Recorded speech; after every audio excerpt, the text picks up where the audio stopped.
Hare Rama, Rama Rama, Hare Hare.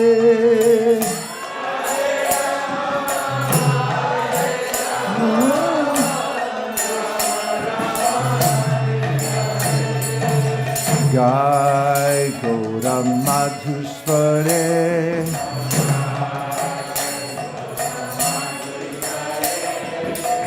Grihe tako bane tako, Sarari bole dako.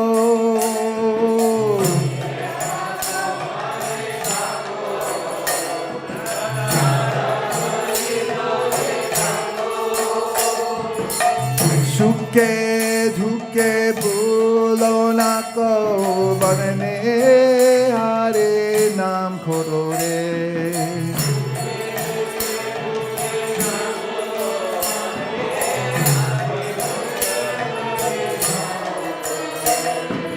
Jai Gaura Madhusvare,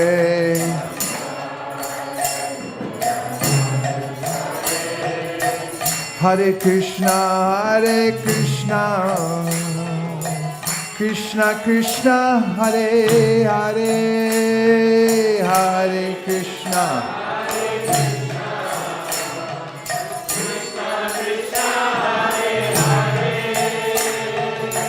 Hare Rama, Rama Rama, Hare Hare.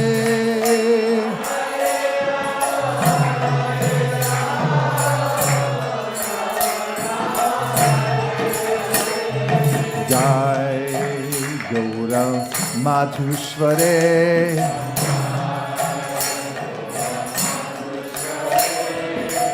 Maya Jale Bhadda hoye, Acho miche kajuloye.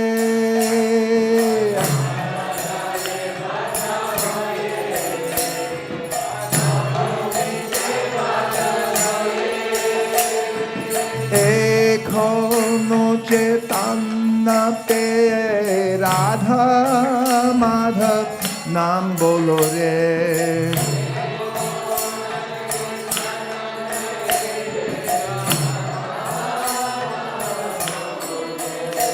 Nam Jai Gaura Madhusvare,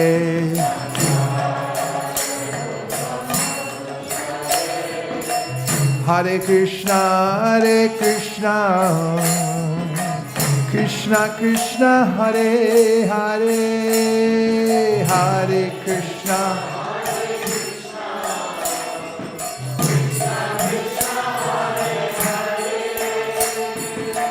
Hare Rama, Rama Rama, Hare Hare.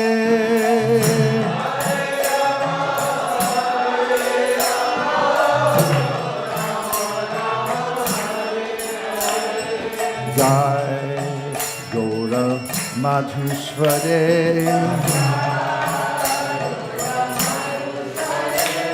Jivana hoelo shesh, Na bhajile Rishikesh.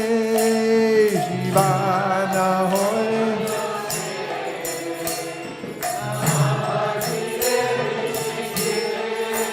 Thakur Bhakti Vinoro Pareshek Param Nase Mature.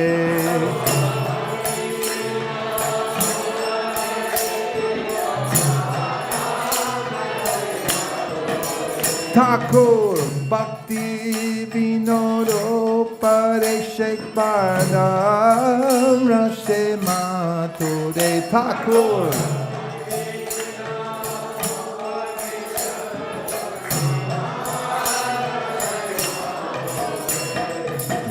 Jai Gaura Madhusvare, Nam Jai Gaura Madhusvare,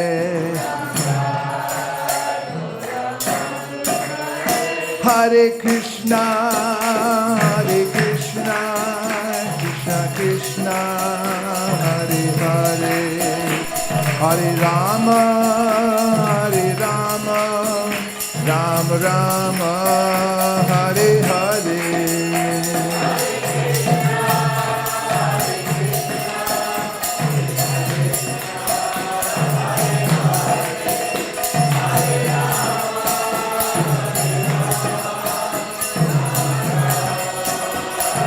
Nitai Gaura Haribo, Haribo, Haribo, Nitai Gaura Haribo.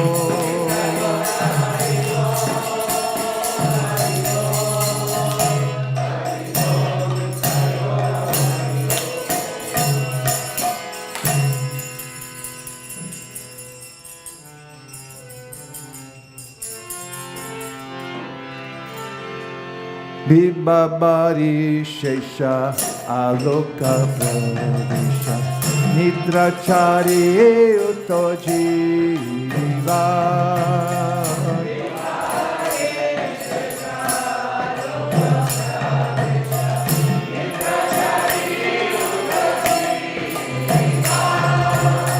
Bolo Hari Hari Mukunda Murari Rama Krishna Hayagriva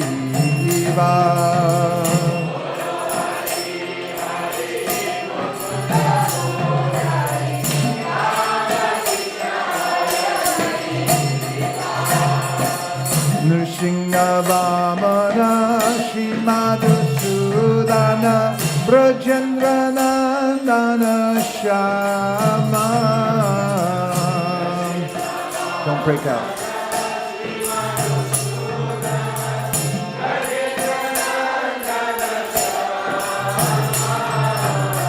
Bhutana Katha Koitaba Shatana Jaya Dasharatthi Rama.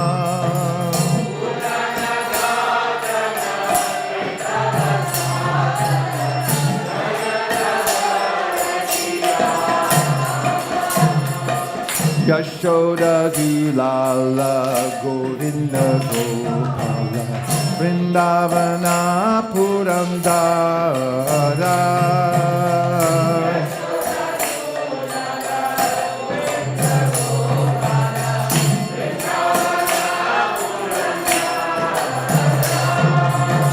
Gopi Priya Jana Radhika Ramana Bhuvana Sundara Bora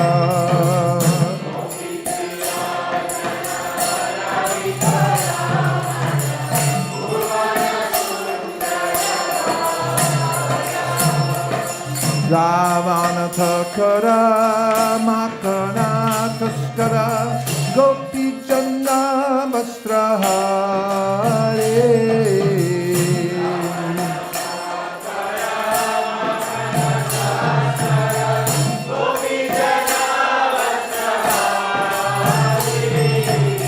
Rajera Rakala Gopa Vindapalo Chitta Hari Manshidari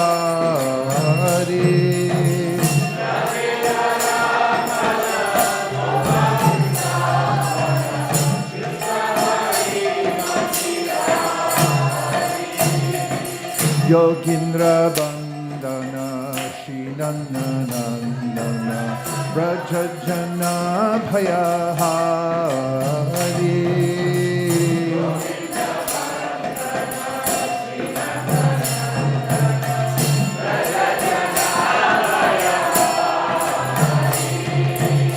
Navina Nirara Rupa Manohara Mohana Vamshi Vidari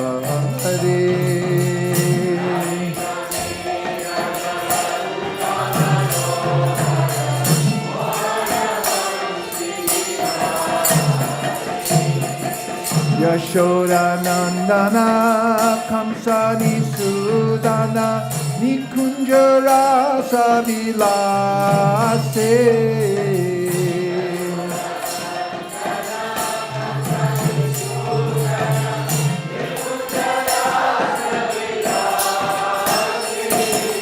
Kadambakana Rasa Purana guna vipina nivasi.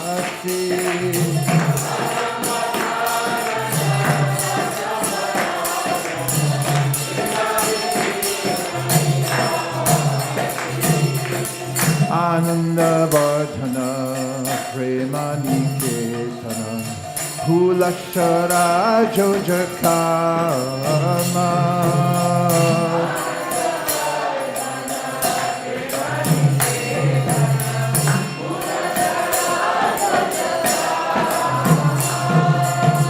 Gopagana Gana Chitta Vinodana Samasta Guna Gana Dhamma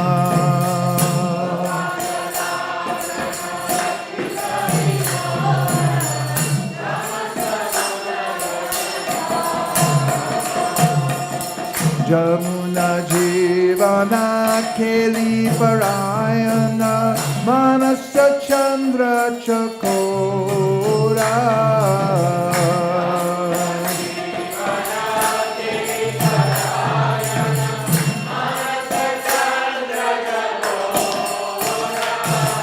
Nam Sudarasa Gau Krishna Jasha Yakova Chana Manamoda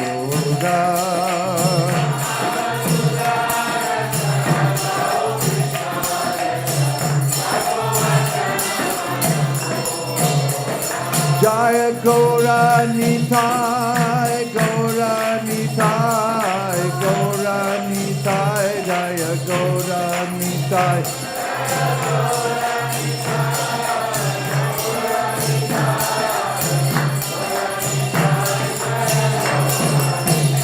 Jaya Krishna Balaram, Jaya Krishna Balaram, Jaya Krishna Balaram, Jaya Krishna Balaram.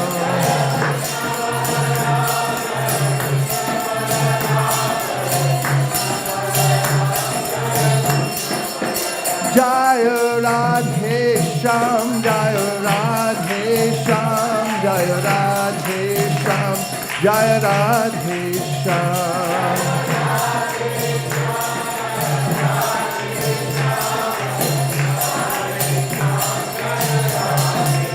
Jaya Radha Madan Mohan Radha Madan Mohan Radhe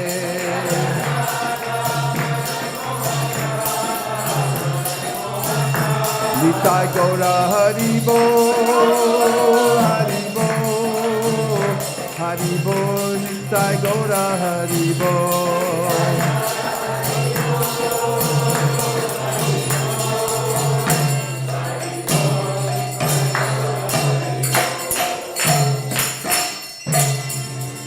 Bhagavad-gita chapter 5, please. Hare Krishna, Krishna Krishna, Hare Hare, Hare Rama,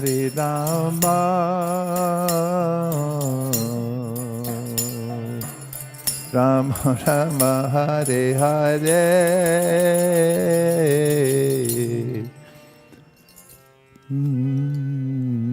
Arjuna Vacha Sanyasyam Karmanam Krishna Punaryogam Chashamsasi Gyatstreya Etayorekam Tanme Bruhi Sunishitam Shri Bhagavan Uvacha Sanyasa Karma Yogascha Dikshayasya Kadavubao Tayostu Karma Sanyasat Karma Yogo Vishishyate Gyeya Sanitya Sanyasi Yona Dveshti Nakangshati Tirdwanvo Hi Mahabaho Sukham Bandha Pramuchyate Sankhya Yoga Pratagbala Pravadanti Na Pandita Ekamapyastita Samyag Ubhayor Vindate Palam Yat Sankhya Prapyate Stanam Tad Yogar Apigamyate Ekam Sankyam Cha Yogam Cha Yapashyati Sapashyati Sannyasastu mahabaho dukam aptum ayogataha yoga yukto manir brahma nacharyan adhigacchati yoga yukto vishuddhatma vijitatma jitendriya sarva bhutatma bhutatma kuravan api nalipyate naiva kinchit karomiti yukto manyeta tattvavit pashyan shinvan swasan jigran achdan gachchan swapan swasan pralapan visrajan grinhan unmishan nimishan api indriyan indriyarteshu vartanta iti dharayan brahmanyadaya karmani sangam tyakva karotiya lipyatena sapapena padma patram ivambasa kayena manasa buddhya kevalarindriyerapi yogina karma kurvanti sangam tyaktvatma shuddhaye yukta karma palam tyaktva shantimapnoti naishtikim ayukta kama karena pale sakto nibadyate sarva karmani manasa sanyasyaste sukhambashi navadware pore dehi naiva kurvan nakarayan nakartritvam nakarmani lokasya srijati prabhu nakarma pala samyogam sabhavastu pravartate nadate kasyachit papam nachaiva sukritam vibhu ajnanavritam jnanam tena muhyanti jantava jnanena tutadajnanam yesham nashitamatmana tesham aditya vajnanam prakashayati tatparam tadbhudayas tadatmanas tanishtas tatparayana gacchantya punar avrittim jnana nirdutta kalmashaha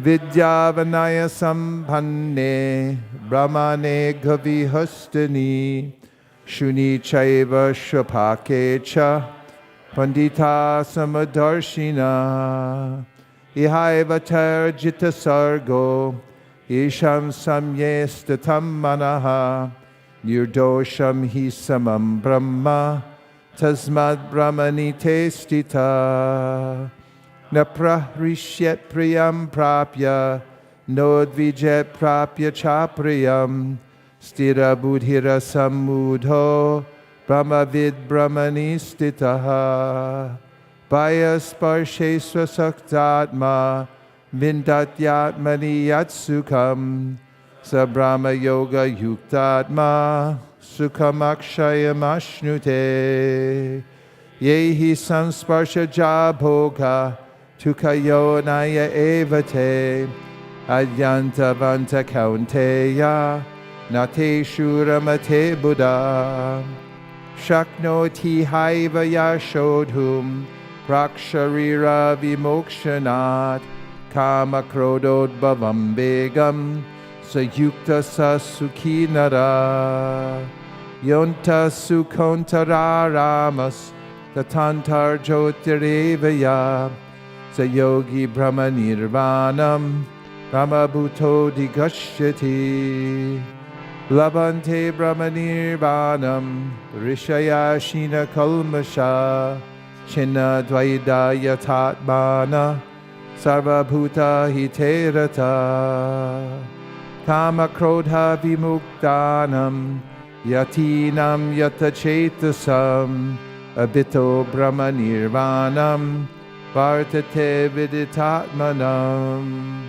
sparshan kritva behirbhayam chakshush chaivantare bruvo pranapanau samau kritva nasabhyantara charino, yatendriya manobuddhir, munir moksha parayana, vigatecha bhaya krodho, yaksada mukta eva saha, bhoktaram yagyatapasam, sarva loka maheshwaram, suridam sarva bhutanam, Yadvamam Shantim Richati. Om Tat Sat Iti Srimad-bhagavatam Supanishatsu Brahma-vidyayam Yoga Shastre Shri Krishna Arjuna Sambade Sannyas Yoga Nama Panchamodhyayaha. Hari Om. Sri Bhagavad-gita ki jai. Translation. Does anybody know it by heart, the translation? I'm going to try? Okay, let's do it together then. We'll pay extra if we can get the translation.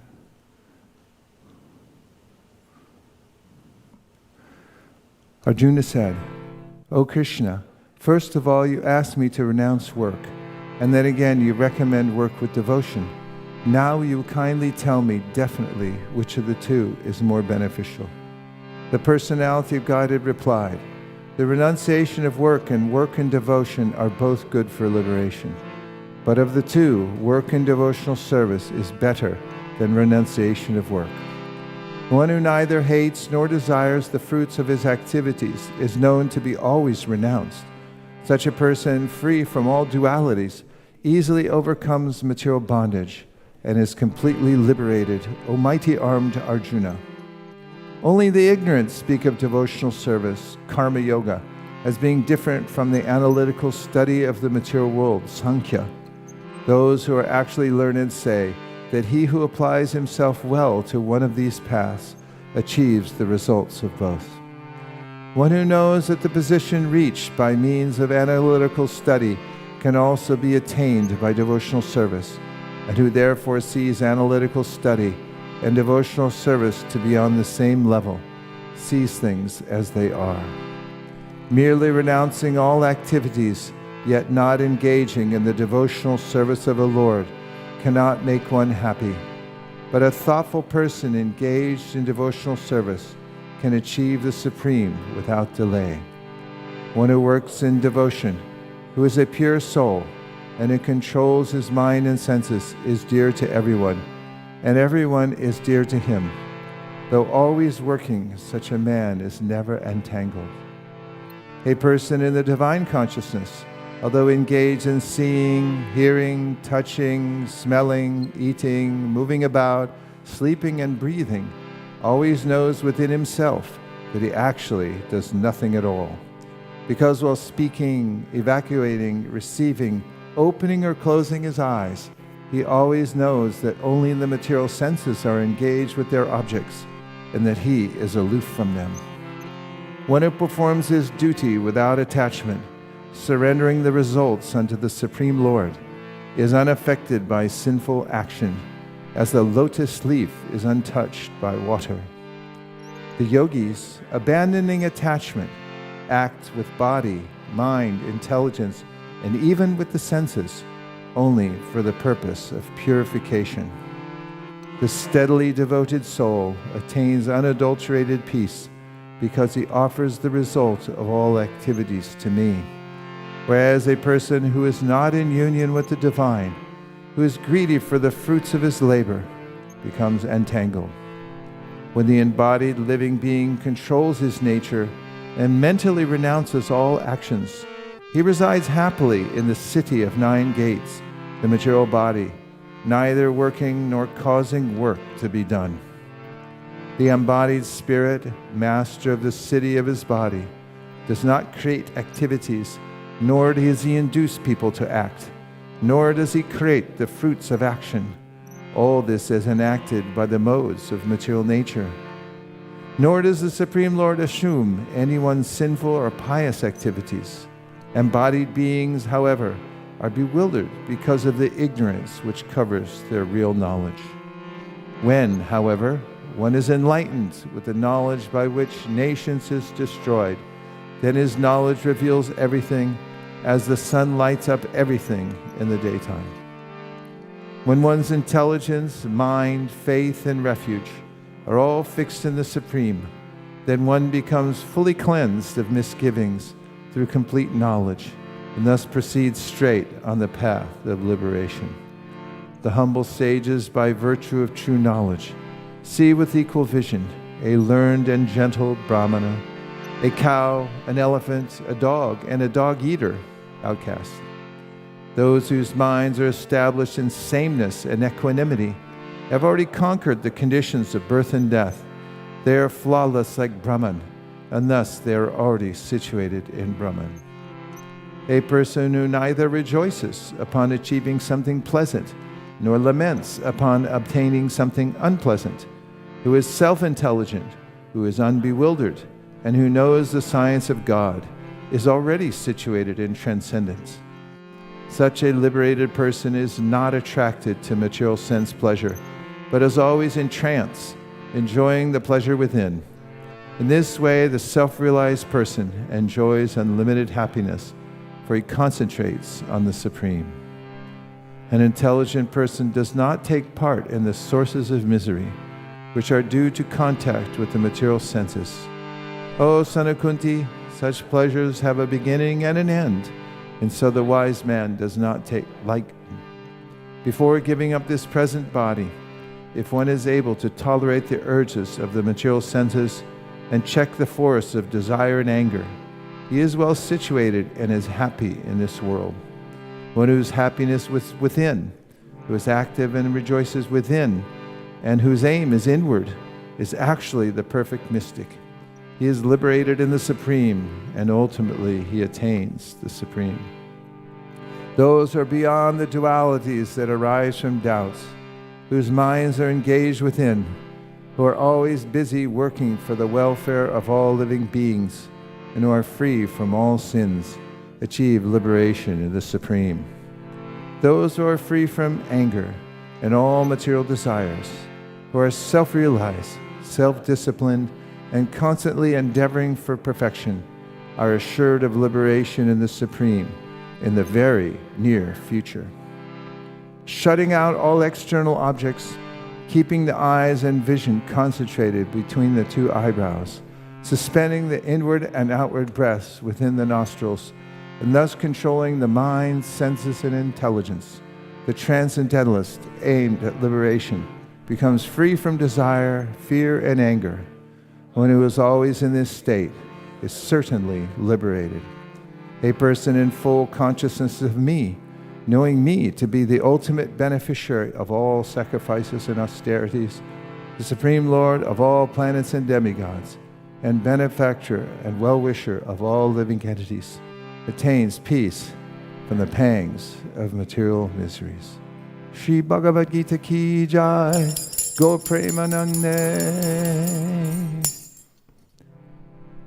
Hare Krishna,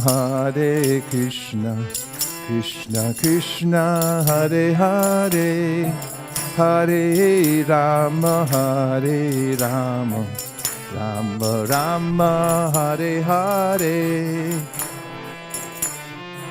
Srimad-bhagavatam class.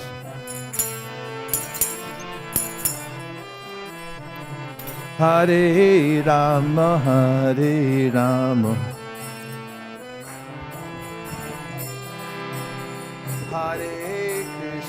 Hare Krishna, Krishna Krishna, Hare Hare, Hare Rama,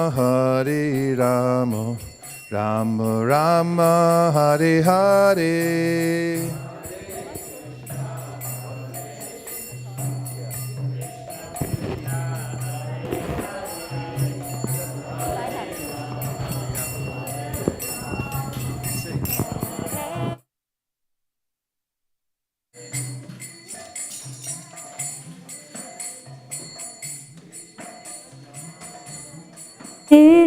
Hare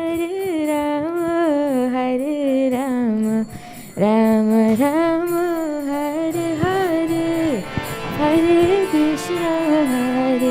Krishna, Krishna Krishna, Hare Hare, Hare Rama, Hare Rama, Rama Rama, Hare Krishna, Krishna Krishna, Hare Hare, Hare Rama, Rama Rama, Hare Hare, Hare Krishna,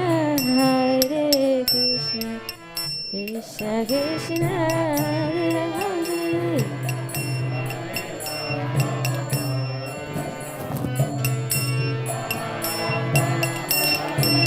Hare Krishna, Krishna Krishna, Hare Hare, Hare Rama, Rama Rama, Hare Hare, Hare Krishna, Krishna.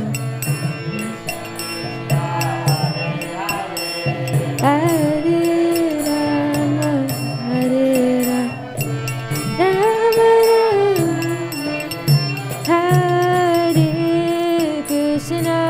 Hare Krishna, Krishna Krishna, Hare Hare, Hare Rama,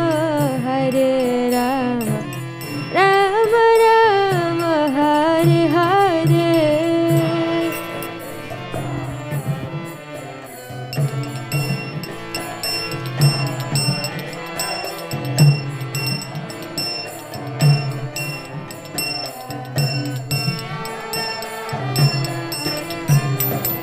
Hare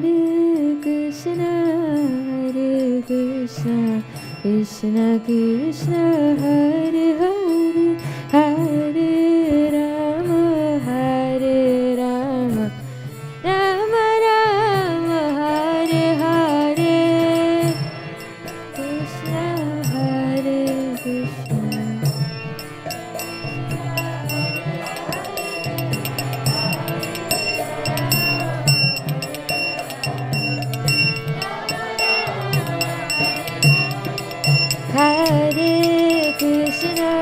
Hare Krishna, Krishna Krishna, Hare Hare, Hare Rama, Rama Rama, Hare Hare.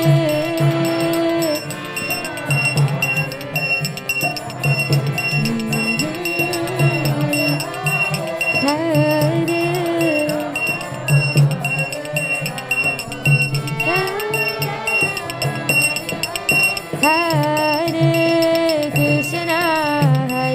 Krishna, Krishna Krishna, Hare Hare, Hare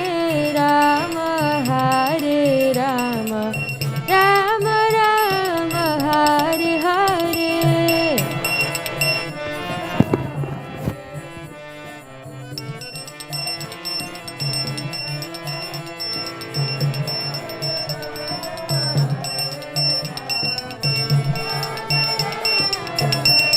Hare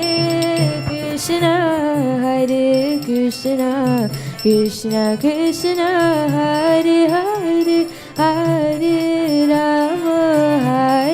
Rama, Rama Rama, Hare Hare.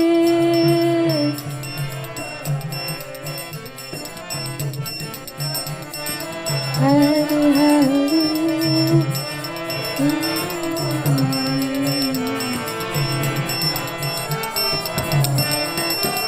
Hare Krishna, Krishna Krishna, Hare Hare, Hare Rama, Rama Rama, Hare Hare. Premanande. Hare.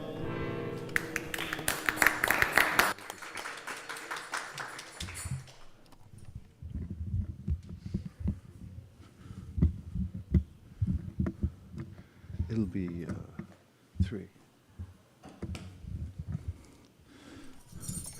Welcome to the Srimad-bhagavatam class. We're continuing the process that Srila Shukadeva Goswami, Srila Vyasadeva had inaugurated. Anarto pasanam sakshad bhakti yoga madhoksaje lokasya ajanato vidmams chakre sattvata samhitam. Srila Vyasadeva, who is a literary incarnation, a Shaktyavesh avatar, empowered to present to the world the clear idea of the personality of Godhead and the process to reach Him. And he says that people don't know that there's a process through which they can overcome the anartas, which are the traps that the material nature ensnares us in, making us believe, or us being weak enough to believe, that there's something other than Krishna that's valuable. And therefore we gravitate towards external sense objects and try to make plans to be happy in the forest of material enjoyment, but we're rather harassed in that forest, like a traveler who goes off into the forest thinking that I'll find some wealth here, and then gets lost. And for all his trouble, he's pummeled by various forces of nature, falls in a lake, is chased by jackals and so forth. So the unfortunate conditioned souls have no idea that there's no fortune to be had in the material world. And therefore, he says, I've given this process, the Srimad-bhagavatam, or the Srimad-bhagavatam presents itself so that anyone can overcome this delusion and come back to the ultimate goal of life. Kumbh Mela starting in 30 seconds, in case anybody wants to take a dip. Now we'll sing a song that connects us directly to the spiritual world. It has the various names of Krishna in relationship to his devotees in Vrindavan.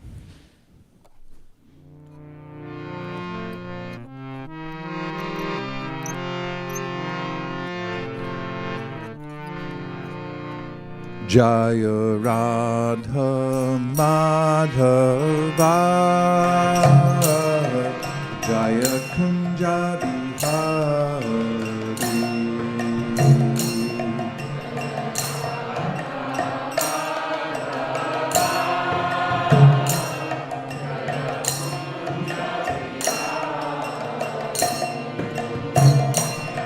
Jaya Radha Madhava Jaya Kunja Bihari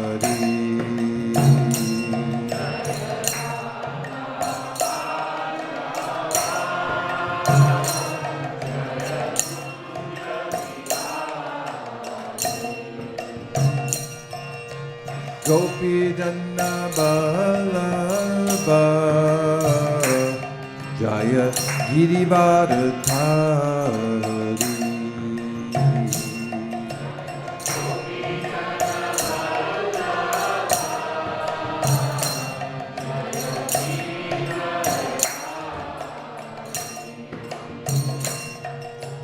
Gopi Janna Ballabha Jaya Girivardhari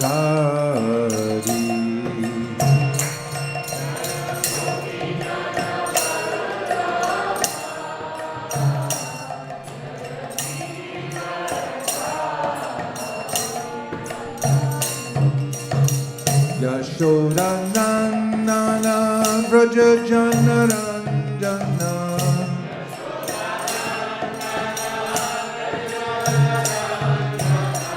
Yashoda Nandana Vraja Jana Ranjana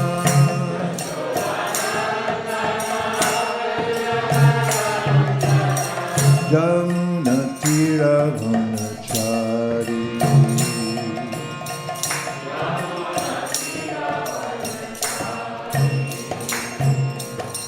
Jamuna Tira Vanachari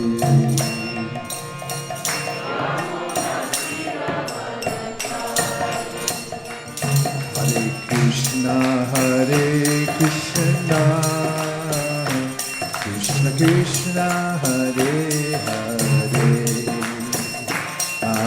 Rama, Rama Rama, Hare Hare.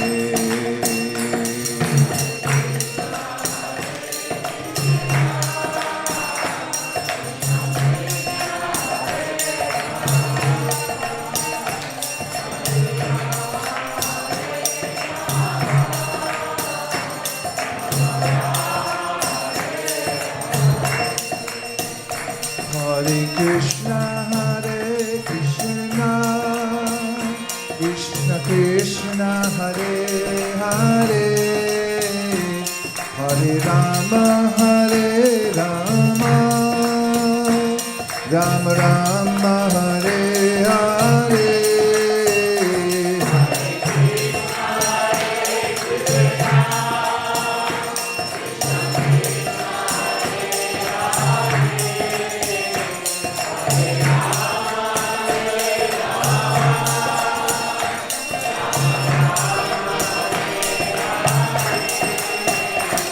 Hare Krishna, Krishna Krishna,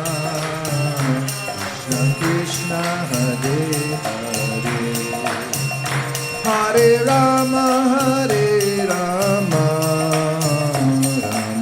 Rama, Hare Hare.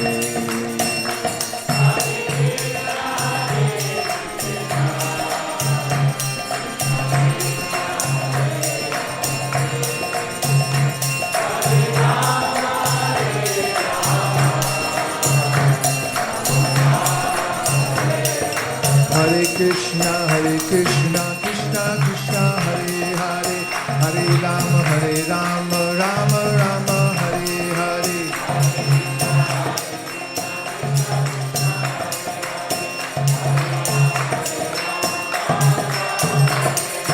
Hare Krishna, Krishna Krishna, Hare Hare, Hare Rama, Rama Rama, Hare Hare.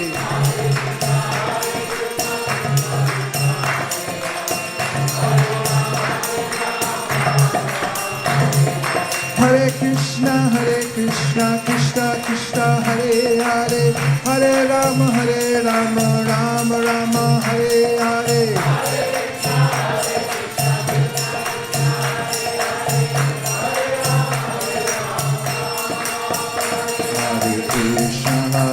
Hare Krishna, Krishna Krishna, Hare Hare, Hare Rama, Rama Rama, Hare Hare.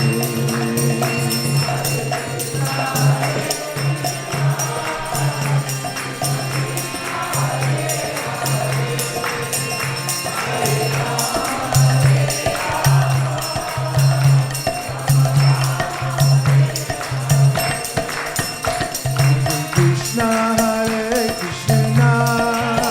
Krishna Krishna, Hare Hare, Hare Rama, Rama Rama, Hare Hare.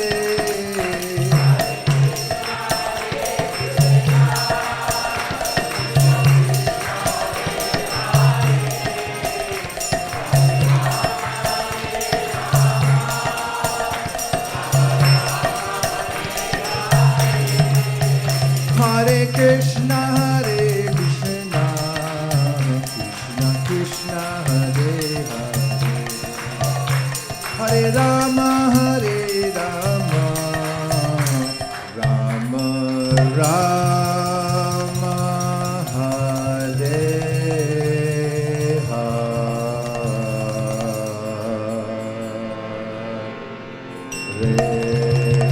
Go Premanande, Nitai Gora Hari Bo, Hari Bo, Hari Bo, Nitai Gora Hari Bo.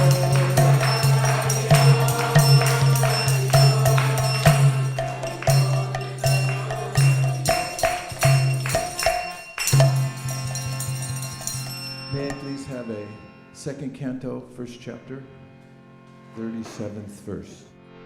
Om Namo, that's too high. Om Namo Bhagavate Vasudevaya. Om Namo Bhagavate Vasudevaya.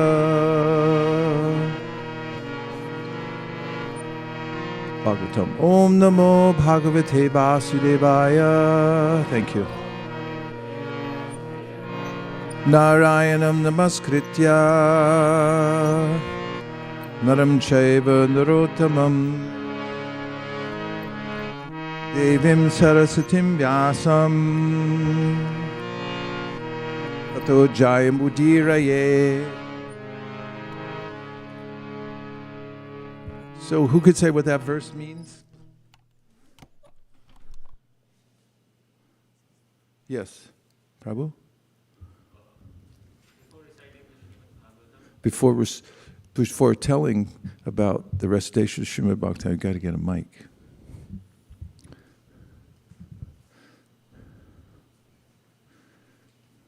Thank you, Prabhu.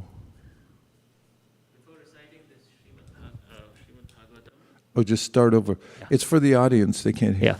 Before reciting this Srimad-bhagavatam, which is the very means of conquest, one should offer respectful obeisances unto the personality of Godhead, Sri Krishna, unto the author, Srila Vyasadeva, and unto Naranarayana Rishi, the supermost human being, unto Srila Vyasadeva, the author. That's it. And unto Mother Saraswati, the goddess of learning, and unto Srila. So actually, the last one is unto Srila Vyasadeva, the author. Haribo.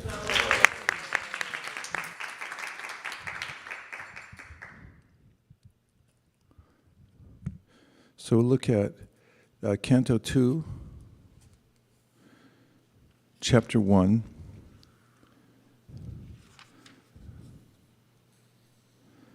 And we'll look at text number 36.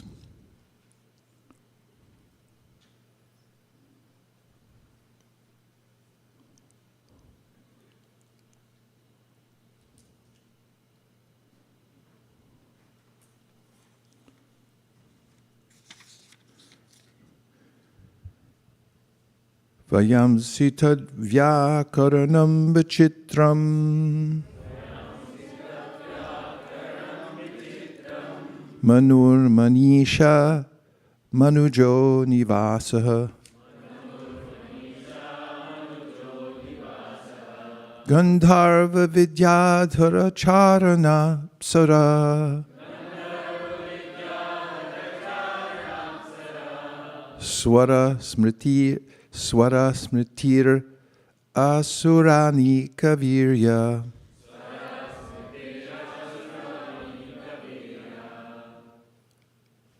Vayamsi, varieties of birds. Tat vyakaranam, vocables. Somebody look up the word vocables. Vichitram, artistic. Manu, the father of mankind.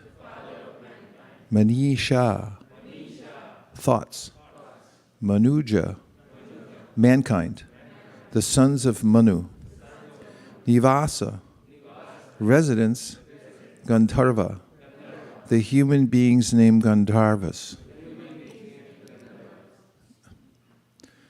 Vidyadharas, the Vidyadharas. Charana, the Charanas. Apsara, the angels. Haribo, all goes to the angels. Swara, musical rhythm. Smriti, remembrance. Asura Anika, the demoniac soldiers. Virya, prowess. Translation. What's the word vocables? We need a microphone in the research area.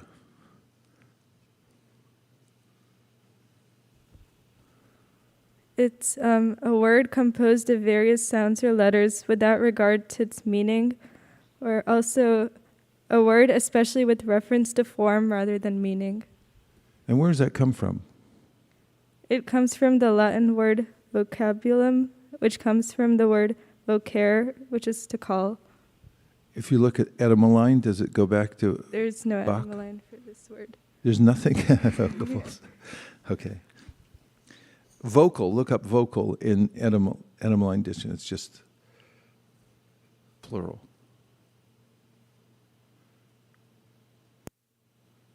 See if it comes from Sanskrit.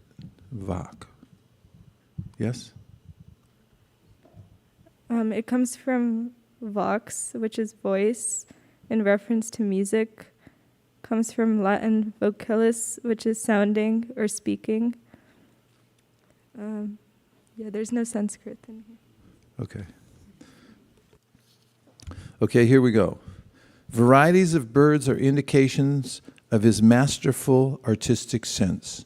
Manu, the father of mankind, is the emblem of his standard intelligence, and humanity is his residence.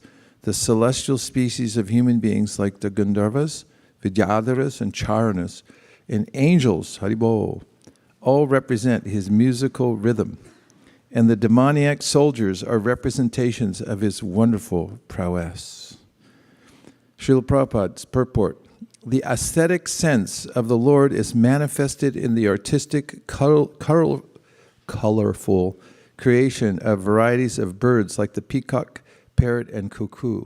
See if you can get some pictures, images of birds online. Haribol. We need birds for 200, please.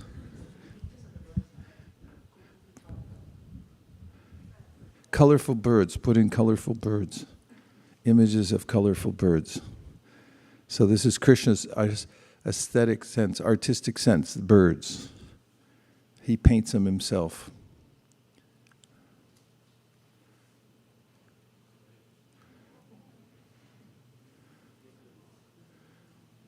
Can we get one at a time? Oh, yeah.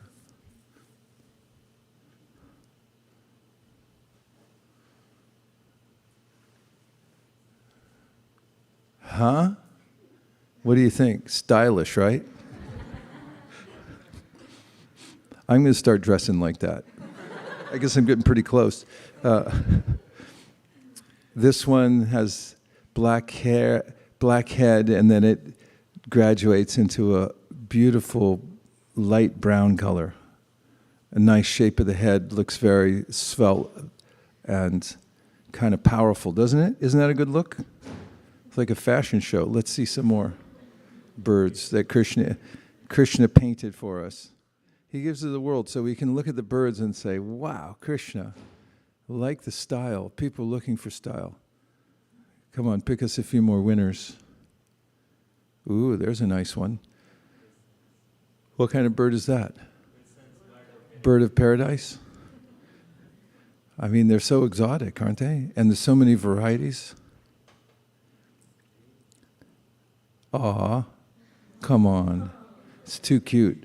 Too cute. So, look at no, don't leave him yet. Look at him. So look at the subtleties of the colors, how delicate the wings are, the little feet, little beak. He can eat seeds. And they're smart too, birds. Isn't it a beautiful creation? Artistic, right? Let's see another one. Haribo.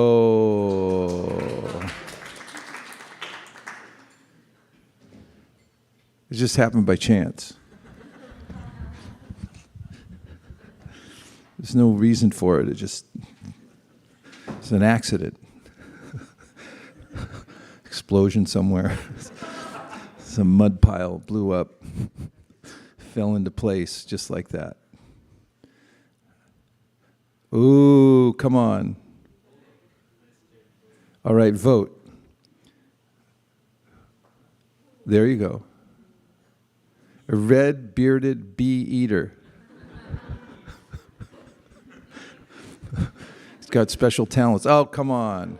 Give me a break. This is too nice. Look at the finch. Come on, too fast on the finch. Go back. Look at them. No, look at the color combinations. Who thought of that one? This is like a fashion show. You know, they all come out walking down, and it's like, this is Krishna's fashion show for the world. See one more. This one's a winner. Oh, come on. Beautiful. Just gorgeous. And it goes on and on and on. If you want to, you know, look. Oh, she couldn't resist. You knew that was coming, right? Artistic sense. Okay. We got an idea. We can be here for another 8,400,000 seconds. How many species of birds? Somebody look it up. Jalada Navalakshani Stavara Lakshavimshati. How many? 10,000? 10 lakhs? 10,000 only. 1 million birds. So we could be here for a while looking at birds. Now look up images of grains of sand.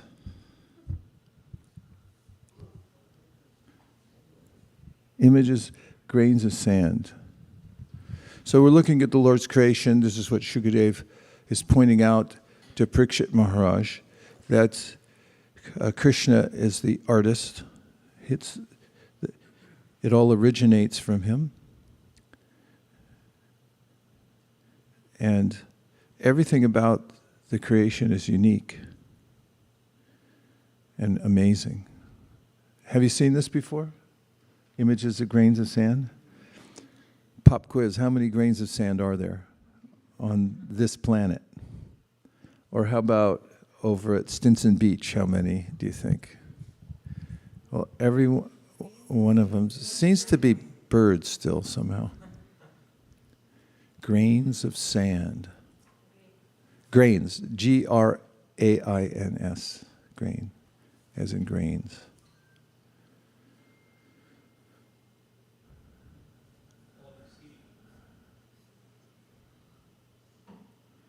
Yeah, we need magnification. Krishna Hare.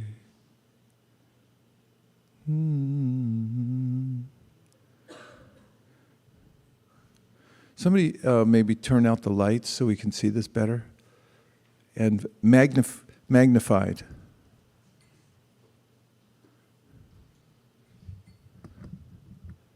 It's like a field trip. We're taking a field trip.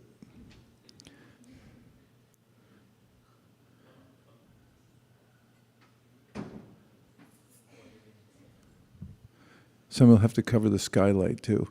Let's see. Magnified grains of sand.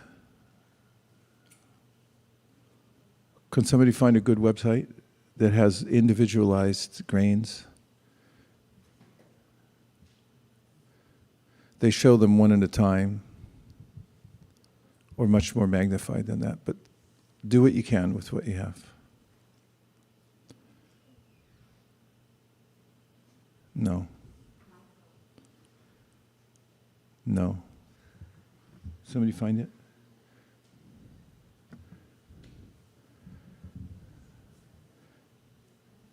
What you should see is that every single grain of sand is a jewel. No.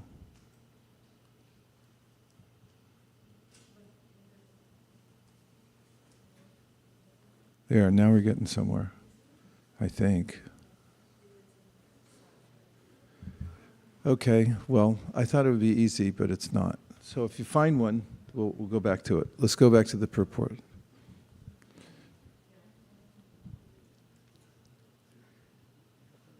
Sand grains from around the world. That'll help. Just go to...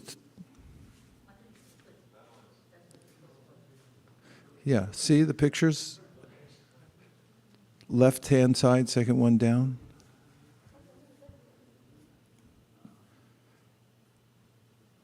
We've got in the Sahara Desert. There we go. A little bit better. Can you magnify one, please? No. Okay, I'm going back to the purport. If somebody finds it.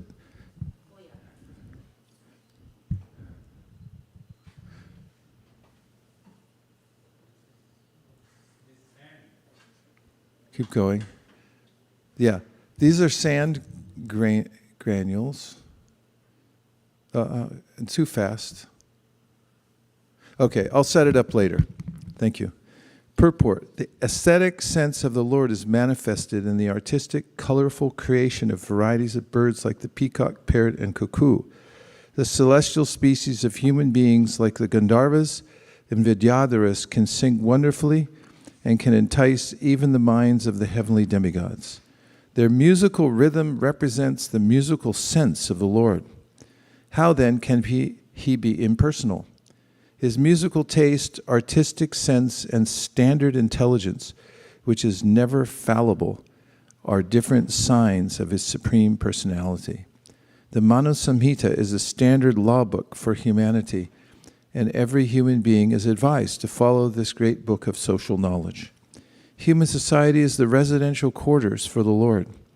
This means that the human being is meant for God realization and association with God. This life is a chance for the conditioned soul to regain his eternal God consciousness and thus fulfill the mission of life. Maharaj Prahalada is the right type of representative of the Lord in the family of Asuras. None of the living beings is away from the Lord's gigantic body. Each and every one has a particular duty in relation to the supreme body.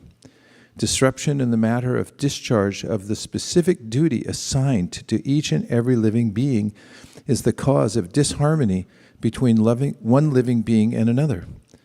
But when the relation is reestablished in relation with the Supreme Lord, there is complete unity between living beings, even up to the limit of the wild animals and human society.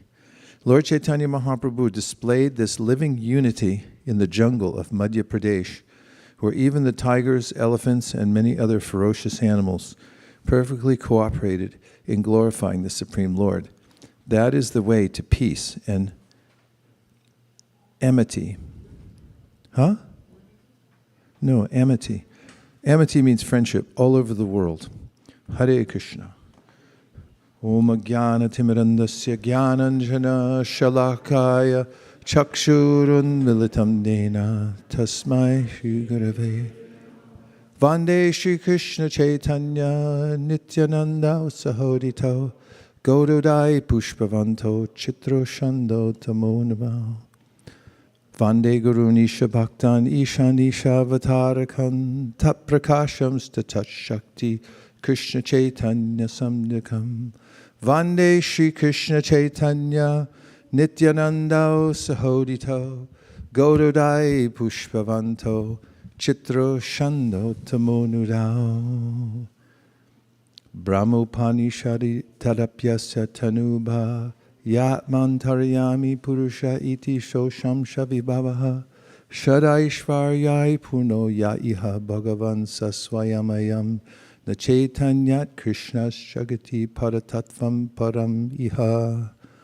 Anarpita Charim Chirat Kadona Yavatirna Kalau Samarpayitum Nato Jvalarasam Sabhakti Shriyam Hari Purata Sundara Duti Kadamba Sandipita Sadardeya Kandare Spuruto Vasachinandana Sachinandana Radha Krishna Pranaya Vikritir Hladini Shakti Rasmad Ekatmana Vapi Bhuvi Pura Deha Bhedam Gatau Tau Chaitanyakyam Prakatamaduna Tadvayam Chaikyam Aptam Radha Bhava Duti Suvalitam Naumi Krishna Sarupam Shri Radhaya Pranaya Mahima Kidrisho Vanayaiva Swadyo Yena Bhuta Madhurima Kidrisho Vahamadiyaha Saukyam Chasya Mad Anubhavita Kidrisho Veti Lobhat Tadbhavadya Samajani Sachigarbha Sindo Harindo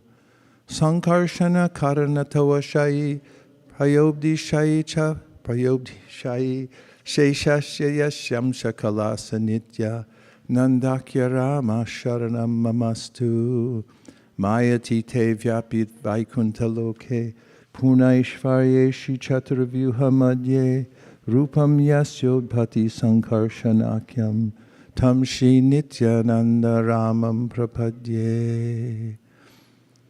Maya Bharta Sangashayanga Shete Shakshat Karanam Bodhi Madhye Yasyai Kamsha Shi Puman Adi Devas Tam Shri Nityananda Ramam Prapadye. It's not available? No. Yasyam Shamsha Paratma Kilanam Poshra Vishnu Pati Dugdabdi Shai Shoni Bharta Yatkala Sopyanantas Tamshi Nityananda Ramam Prapadye. Yasyam Shamsha Paratma Kilanam Poshra Vishnu Pati Dugdabdi Shai Shoni Bharta Yatkala Sopyanantas Tamshi Nityananda Ramam Prapadye. Advaita Charya, Advaita, Shangshanad, keep going. Advaita Charya, back. Advaitam Harina Dvaita Acharyam Bhakti Shamshanat Bhaktavataram Isham Tam Advaita Charya Ashraye. Wait, go back. We missed one. One more. Mahavishnu Jagat Karta Maya Yasrajat Yada Tasyavataram Evayam Advaita Charya Ishvara. Advaitam Harina Dvaita Acharyam Bhakti Shamshanat Bhaktavataram Isham Tam Advaita Charyam Ashraye. Panchatattvatmakam Krishnam Bhakta Rupa Swarupakam Bhaktavataram Bhaktakyam Namami Bhakta Shaktikam. Jayatam Suratau Pangor Mama Manda Makirpati Matsarvasva Padambo Jao Radha Madana Mohanao Divya Vrindaranya Kalpa Durmata Srimad Ratnagara Singhasanastav Srimad Radha Shila Govinda Deva Prishtali Bi Sevya Manusmarami Srimad Rasarasaram Bi Vamshivatatastita Karshan Venu Swaner Gopir Gopinatha Shriyestunaha Jai Jai Shri Chaitanya Jai Nityananda Jai Advaita Chandra Jai Gaura Bhakta Vrinda 18 Thakur Gaurayake Kariyachina Atmasat 18 Nera Charan Vondon Tine Morna Gaur Premanande Hari Hari Bo Hare Krishna Krishna Krishna Hare Hare Hare Rama Rama Rama Hare Hare. So the first word in the verse is Vayamsi, varieties of birds. So the material nature has varieties in it, and there are 8,400,000 species of life, and within those, as we could see from birds, there's a lot of variety. To speak of human beings and the other types of species, like plants. So many fruits. Let's not get into that. But if you look at the material nature, it's quite amazing. And it's opulence. Everywhere there's some sort of a beautiful presentation coming from the material nature. So where's it all coming from? The intelligence of the Supreme Personality of Godhead. And this is his external feature. So one could only imagine what it is what is like in the internal feature of the Lord. Of course, the variety we see in the material world is an expansion of, or a reflection rather, of the variety that's there in the spiritual world. As Krishna confirms in the 15th chapter of the Bhagavad-gita, Urdhva Mula Mada Shakam Ashvatam Prahur Arvyayam Jandamsi Yasya Parnani Yastam Veda Saveda Vit. That there's a banyan tree, and it's reflected, it's upside down because there's a reflection of it. That's the material world. So the variety that we see here is indicative of the variety in the spiritual world. And as far as music goes, there's a raga for every species of life, a special raga. And in the spiritual world, every one of the devotees has his or her own raga, because the Lord is worshipped through poetry and music. What is a name of Krishna that indicates that he's worshipped by the best of music and verses? Uttama Shloka. And so that's not just for the material world, because we have the books and there's a few verses that we read here and there, but actually he's worshipped in the spiritual world through music and verse. And there are 16,000 primary gopis. Well, not primary, but they're as far as the multitude of gopis, just as an example. Srimad-bhagavatam mentions that the 16,000 that are closest to Krishna each have their own raga. That means there's a musical scale that specifically emanates from their hearts in a way to worship Krishna in a certain mood. And how many different combinations and permutations of ragas are there? Unlimited. So every soul is unique. We were trying to look at some grains of sand, and I think we got a kind of a cursory glimpse of them, but each grain of sand is unique, and each one is a jewel. If you actually look closer at it, you'll see that each one is something that you could, if it was large enough for you to see with the naked eye, you would just marvel at it. And that's the particles. There you go. Let's look at these. Sand magnified. Look at that. So when you run down the beach and you just think, oh, sand, I got sand in my shoe. Actually, every one of them is a little creation of the Lord, a little carved out creation. Are there any more looks? See that? See, Krishna's creation, if you go down into it in more detail, you'll see like, oh, it's beautiful. Every part, every particle.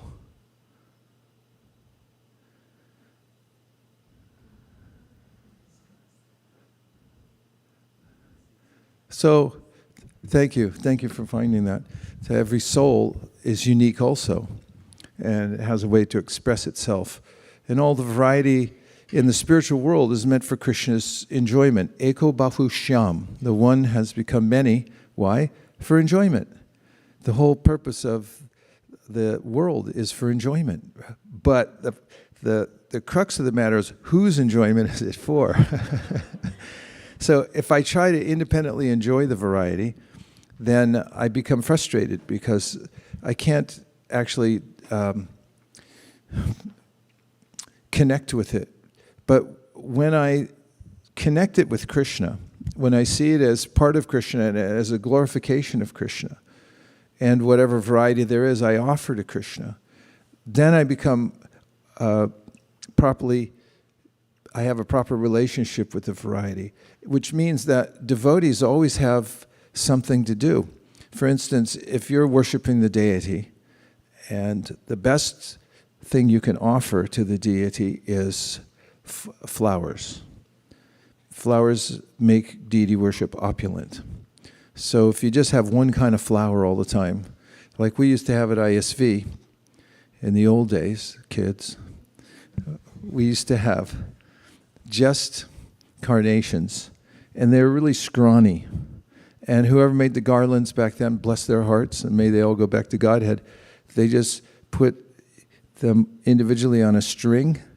And because we had no air conditioning back in the old days, kids, when things were rough, and they'd put those garlands on the deities.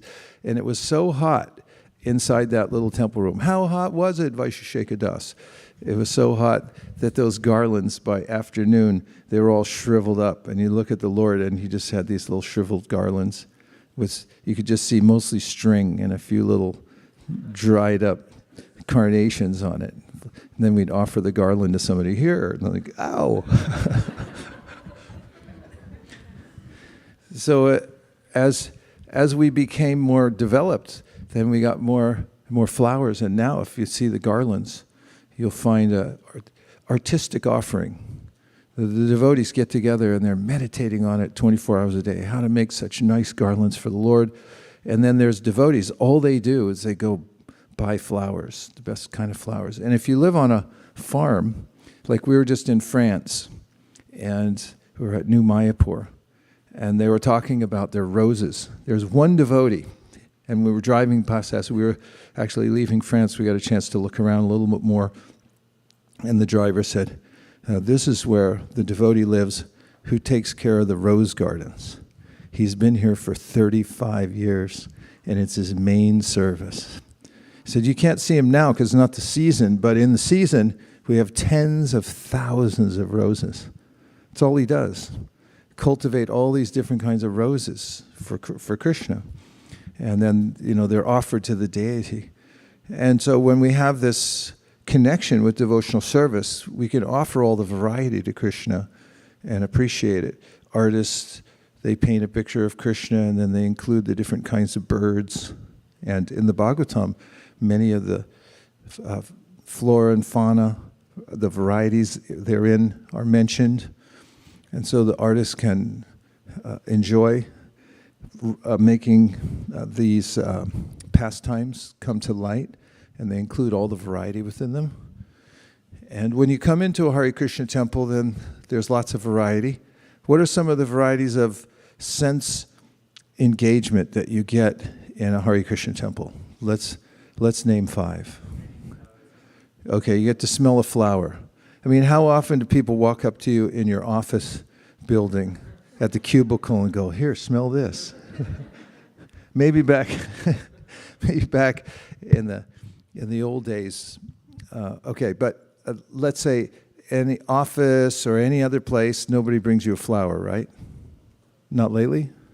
Okay, what's another kind of sense connection we get to Krishna in the temple? Prasadam. Like, name a few varieties of prasadam. Halva. Everyone in unison. Halva. Any other thing? Samosa. Kheer. Gulab Jamun. How about kachori? Haribo. So if you look at the Chaitanya Charitamrita, you find the varieties of prasadam that Shachi cooked for Lord Chaitanya Mahaprabhu, that Sita Thakurani cooked for Chaitanya Mahaprabhu when just after he took sannyas. He wanted to go to Vrindavan. He was so intoxicated in love of God that Nityananda tricked him. He said, Mahaprabhu said, let's go to Vrindavan. And he was wandering down the trail. So then Nityananda Prabhu started a conspiracy. He enlisted some of the cowherd boys that were around. They're just herding cows. And he said, if he asks you where the path to Vrindavan is, tell him this way, which was the path right back to Advaita Acharya's house. Of course, Vrindavan would have been a long trek. Nonetheless, Mahaprabhu had no conception of time and space because he was absorbed in love of God. And so when he asked, which way to Vrindavan? They said, this way. And then Nityananda shepherded him all the way down to where Advaita Acharya's house was, adjacent to the river. And of course, it was apparently the Ganga, but Chaitanya Mahaprabhu saw it and said, I'm in Vrindavan, it's the Jamuna. And he dove in. So then Advaita Acharya came up on a boat. And Mahaprabhu said, what are you doing here in Vrindavan? And then he realized, Nityananda tricked me. And Advaita Acharya said, actually, there's a confluence of the Ganga and the Jamuna here. They merge upwards and they come down through this section. So actually, you did bathe in the Jamuna. And wherever you are, my Lord, that's Vrindavan. So you're in Vrindavan. Nonetheless, he gave some dry underwear to the Lord. So sannyasi at that time just wear some simple cloth. And then he said, might as well come and eat. So he invited Mahaprabhu to come. And when we sing this song, Ekadina Shanti Pure, Prabhu Vadvetera Gare, Dui Prabhu Bojani Boshilo, Shakori Ashvadana, Prabhu Bole Bhakta Gana, Shak Krishna Asvadhilo, Heno Shakashvadane, Krishna Prema Aishe Mane, She Preme Koro Ashvadan, Jada Buddhi Parihari, Prasada Bojana Kori, Hari Hari, Bolo Sarvajan, Hari Hari, Bolo Sarvajan. Mahaprasadi. Picnic area. Okay, so Ekadina Shantipure. One day in Shantipur, Prabhu Advaita Ghare, then Chaitanya Mahaprabhu went into the house of Sri Advaita Acharya because it was a conspiracy. He had shepherded him there, and he came in. And two lords were there, Lord Nityananda, Dui Prabhu, Bojani Boshilo. So they came there to take prasad. And Shachi Devi had, Sita Thakurani had prepared different kinds of shak, which is spinach or green leafy vegetables.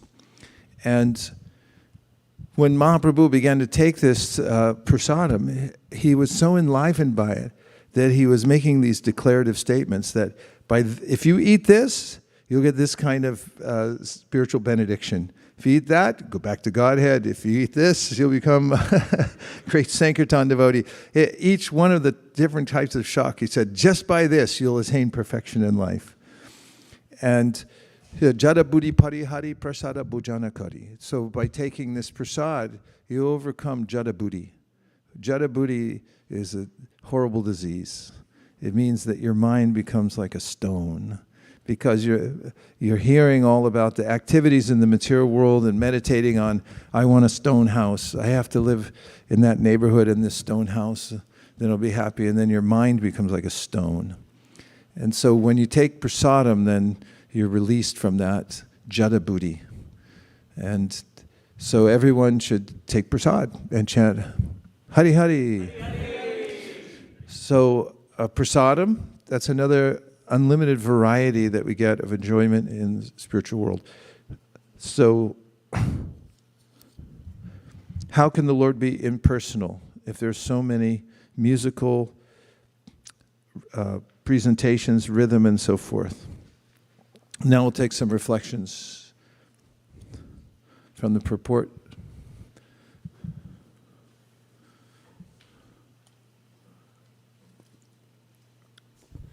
Hare Krishna Prabhu. I don't remember exactly. In some purport, Prabhupada mentioned that in all the oceans, he talks about the milk ocean, the liquor ocean, all over the 7 samudras. And he also says that the ocean that we see, the saltwater ocean, also has gemstones. So I don't know if it was in Bhagavatam. He would know better. But after that, I went online and searched up a couple of years ago, magnified sand. And then I found these pictures. I was I was just thinking that what is said in Bhagavatam, that there are gemstones. There are gemstones even in the saltwater ocean. But it's just that we can't see them. And when you magnify them, you can actually see them as gemstones. Just want to mention that. Everyone please say Gauranga. Thank you. So that's a good realization. The gemstones there in the heavenly planets. We hear from Jambudvip how there are mangoes as big as elephants, and then when they fall from the trees and they break open, then they make rivers of mango juice that are flowing down.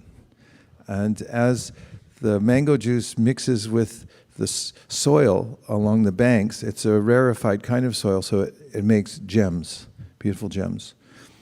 And the people are so opulent there that they don't even pick them up because it's not a big deal. It's just gems. So, yasya prabha prabhabato jagadanda kotishva shesha vasudhari vibhuti binam tad brahma nishkalam anantam ashesha bhutam govindamadi purusham tamaham bhajami. Let's look at that verse. Yasya prabha prabhabato jagadanda koti. What verse number? Brahma Samhita. Guess. Try to guess. 40. Okay.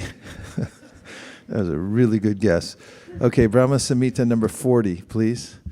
Yasya prabha prabhavato. So in this verse describes how from the Lord's energies, his effulgence, then there are manifestations appear everywhere of unlimited variety. So you might think, like, how does that happen? Yeah, translation of purport. And so Prabhupada mentions how if you look at the sun and how it hits the earth, and as soon as spring comes, the sun is increasing, and all the different varieties come out in your garden because of the influence of the sun. Everything becomes manifest. So similarly, by the effulgence, the powerful rays of the Lord's body, then all the opulences in the universe become manifested. Okay, any other points? Yes. Okay. I was just thinking that, we have like such good artists here in the material world also, like, we see so many devotees also, but usually here they have to like really think, make a lot of effort, think about how to do it, and probably they'll make some draft and then make mistakes. But for the Lord, I'm sure it must be so effortless. I don't know, I was just trying to think how so many colorful birds, like, I'm sure he never sat and designed them, and then, so I was just thinking it's so like wonderful. Right. It's parasya shaktir vivadaiva shuyate swabhavika jnana balakriyacha. This is mentioned in the Shastra that the various energies of the Lord are working automatically. And so Krishna is known as Satya Sankalpa. Any kind of a sankalpa that he has becomes manifest. So it's automatic that if he desires to see a particular creation, then it becomes reality. I was reflecting on when we were talking about sand and how every grain of sand is unique. I was thinking on a biological level of humans and how on a nucleotide level, we all have like the same nucleotides, G, A, T, C, but then the order in which it's placed is what makes each of us unique, and that also gives us a sense of individuality. And I was thinking about how like we are like part and parcel of Krishna, and we all have a soul, and that all makes us devotees, and that also makes us very similar to one another.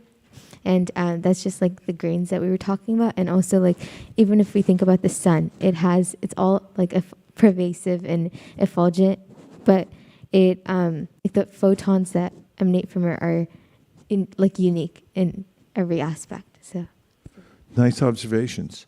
Anywhere we look, we can find the variety, and it's in the juxtaposition of the various elements, as you say, in the body. But it's all individual and unique. Okay, Tim. Hare Krishna. Thank you so much for those pictures of the birds and the different kinds of sand. I thought that was very humbling. I really liked the first sentence of this excerpt here. Varieties of birds are indication of his masterful artistic sense. I like how Shukdev means parrot. So, and Shukdev also has a very like beautiful body like a parrot, like a bodily kind of effulgence. It goes on to describe that. So that's what, like, the book Srimad-bhagavatam is littered with, I shouldn't say littered, but it has the idea of beauty scattered throughout the whole thing in many different ways. Like, yeah, Shukdev Goswami has a beautiful body, but then he's also going to execute this beautiful story verbally through sound vibration. So, I mean, it's just like beauty in so many ways to someone who is in need of it. And there's another way of beauty, like compassion. Like he's got a beautiful body. He's, it's like beauty in so many different, I guess the word is like rasas or flavors. But yeah, that's just something that came to my mind. Yeah, really beautiful observations. And as you mentioned, it's a necessity for the human soul. Prabhupada brings this out in various purports that we can't live without aesthetic beauty. For instance, he says open areas, parks and things. Even urban developers know, at least they should, that it should be designed in such a way that it can uplift the soul. This is why you have parks. I'm always amazed when I walk through Washington Park, which is right near where I live. So there's a 5-minute walk. And those who maintain the park have their own compound, and that's all they do 24 hours a day, is maintain the one park so that it's beautiful. And you think, well, what's the purpose of that? You can't rent that out. It's just like anyone can come and hang out there. That doesn't sound very good. We should make money from this somehow. But we have to have it, some aesthetic beauty. And the Bhagavatam is described, Tadvag Visargo Janataga Viplavo Yasmin Pratishlokam Abhadyavat Yapi Namanyanantasya Yoshon Kitani Yat Shinvanti Gayanti Grananti Sadhava. That it's a presentation that comes from the spiritual world and talks about the unlimited varieties of names and qualities and forms of the Supreme Personality of Godhead. Ultimately, that's the only kind of variety that satisfies us. What we're looking at in the Bhagavatam now is the Lord's external creation. And if you look at it just as the external creation and you try to enjoy it, for instance, when I was a kid, one of my dreams was to go to every beach in the world and surf. Not that I was a surfer, but I just I liked the idea. And in fact, there was a movie that I saw that inspired me. It was called The Endless Summer. And it was this group of surfers, and they just went around the earth. And they'd go to, wherever it was summertime, they'd be there with their surfboards surfing. And I thought, now that's a good idea, to go to every beach.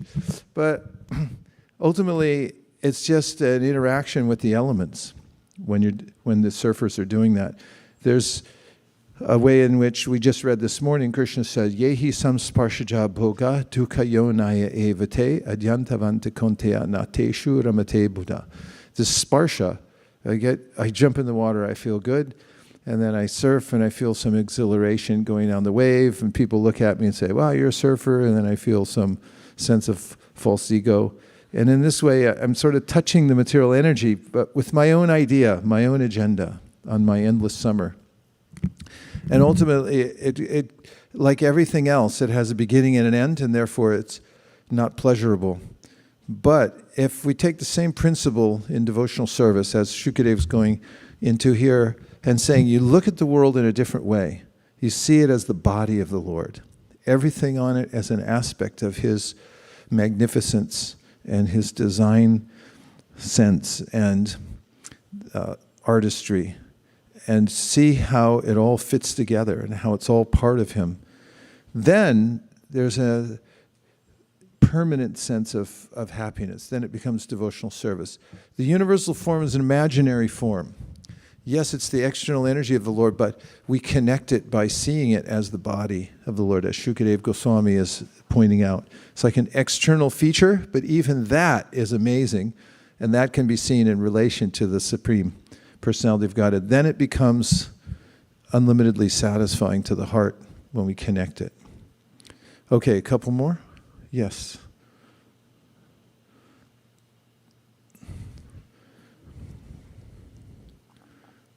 We'd like to purchase a microphone.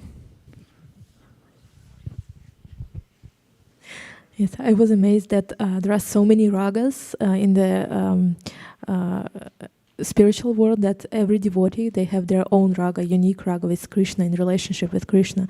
So it means that here, also in material world, that every devotee, they have their unique relationships with Krishna, and we should value it and see it and respect when we see it, like different, like variety of relationships. That's right. And look at different devotees. They're like the sound vibration they make. different kinds of kirtans, tunes they sing, and stuff like that. Like, oh yeah, that's such and such Swami. He sings like this. There's especially there's some bhava there, some expression that, oh, this is how I like to sing for Krishna. And everybody likes to sing for Krishna in a certain way in the spiritual world. They have their own, you can listen and go like, oh, I know who that is. That's their expression, coming out in that kind of raga. Yeah. You're next. Get him a microphone. I just wanted to comment. I've been thinking about all the ragas and, like when you learn classical singing, depending on which swaras you put together, the ragas change. So I was just thinking in my head that, when usually people who learn music, they'll say, I like this raga more than that. Everybody has their own little mood. But I never connected it that it has something to do with our eternal, or, It doesn't necessarily. In the material world, we have our swabhava, which is based, as Krishna mentions in the 17th chapter at the outset, about how our personality is made of the modes of nature. So I might say, I like jazz. And somebody else like, jazz, I like country. And in my neighborhood, there are people from Hispanic culture, and they really like mariachi music. Do you like mariachi music? We lock you in a room and play it for a while, see how you like it. You're like, stop the mariachi music. And somebody else. And this is because of the combination of modes of nature we have acquired, and therefore I have certain tastes in this world. I say, oh, I like this. It's not necessarily an indication of our spiritual proclivity. However, when we become purified, we should know that then that starts to come through. I've read it for you many times, so I'm not going to do it again. No, I'm just kidding. From the Adi Leela, fourth chapter, 34th verse, the third to the last purport, where Prabhupada says that in the process of purification, a natural propensity to appreciate Krishna in a certain way comes out at a certain level of purification, way past anartha nivritti. So it shows on the external level that we're individual, we have proclivities, but when we're conditioned, it has to do with the modes of nature. It's not necessarily our spiritual acumen or bias, spiritual bias. Prabhu. Hare Krishna, Prabhuji, I was reflecting upon all these varieties which Krishna has created. Like there are so many ways, like so many things Krishna has created. So I was thinking it gives a sense of like if you think about it, it tells us that our position is to be the servant of Krishna, because when we serve Krishna with all this variety, we get more satisfaction. But if we try to enjoy that, like if we offer many different bhogas to the Lord, so we feel more satisfied. But if we try to enjoy that, so then we will fall sick. So all these varieties are there for the enjoyment of Krishna, and we in the mood of servant, the best is to like offer it to Krishna, then we can become happy. And if we try to like enjoy these, and we cannot enjoy also, like, and this gives us a sense of that we are Anu and he's Vibhu. Like he can, like there are so many, each jiva has their raga, and Lord can like remember each of them. Like he knows everybody, like who's singing, but we can't do that. So it is all meant for Krishna's service and his. So how many offerings a day are there at Jagannath Puri? Chapana Boga. What? 60? 56. So if I understand you correctly, you're saying you can't eat 56 times a day, right? These are something only a Rukrama can do. In fact, Chaitanya Mahaprabhu, he used to receive offerings from the devotees. And Mahaprabhu kept telling his servant Govinda, he said, just put it aside for now. And it happened day after day after day. And the devotees, they'll come up to Govinda and say, did Mahaprabhu eat it? And he's like, yeah. And they, did he like it? He's like, yeah. And then Govinda came back to Mahaprabhu after some time and he said, I really feel terrible. I'm lying to all the devotees because I can't hurt their feelings. And every time I give you an offering, you're just putting it aside. And what are we going to do? And that's the plight of a servant. you get the brunt of it. Like once Prabhupada was getting all these invitations, and he'd say, go talk to my assistant, Hazan Saduda. And they come and said, Prabhupada said he's coming over to our house. He said, there's no way he's coming to your house. We're totally full. Like 2 years ago, we were full. He can't come. So it's like, you. We hate you. So Hansaduta went to Prabhupada and said, Prabhupada, I'm making your schedule. You're telling everybody yes. And they get so mad at me. And Prabhupada said, it is my duty to say yes. It is your duty to say no. So there was a situation between Govinda and Chaitanya Mahaprabhu. And Mahaprabhu finally one day, when Govinda was in so much distress, he said, okay, bring me all the offerings. And these are things that would have spoiled normally, especially in the heat of Jagannath Puri.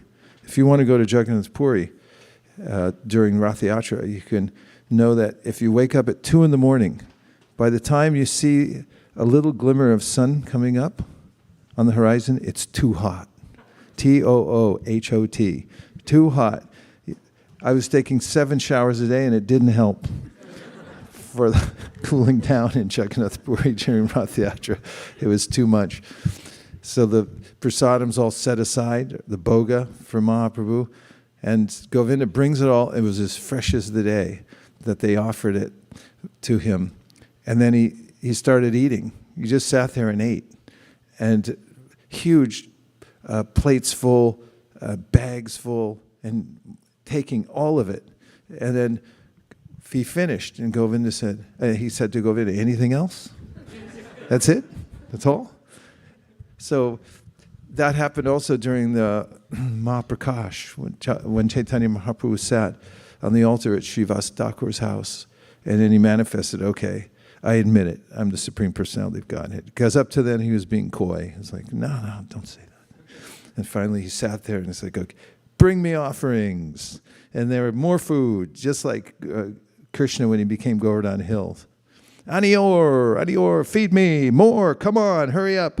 And so they were bringing him like big bunches of banana. They had to bring it in on a truck practically. It's like, here's the bananas. We took down a whole grove. Mahaprabhu ate them all. Anything more? It's like big jugs of milk, he drank them all. Anything more? So Krishna's like that. He can take unlimitedly. But as you were saying, Prabhu, just take little. He wants some prasad? Little, that's all I can take. One gulab jamun, that's it. I can't take more than that. I'll be out of work for a week if I do. But Chaitanya Mahaprabhu can take all of that and unlimitedly. So he says, Bhoktaram Yagatapasam. If you want a place to offer, we're offerers, we're not takers.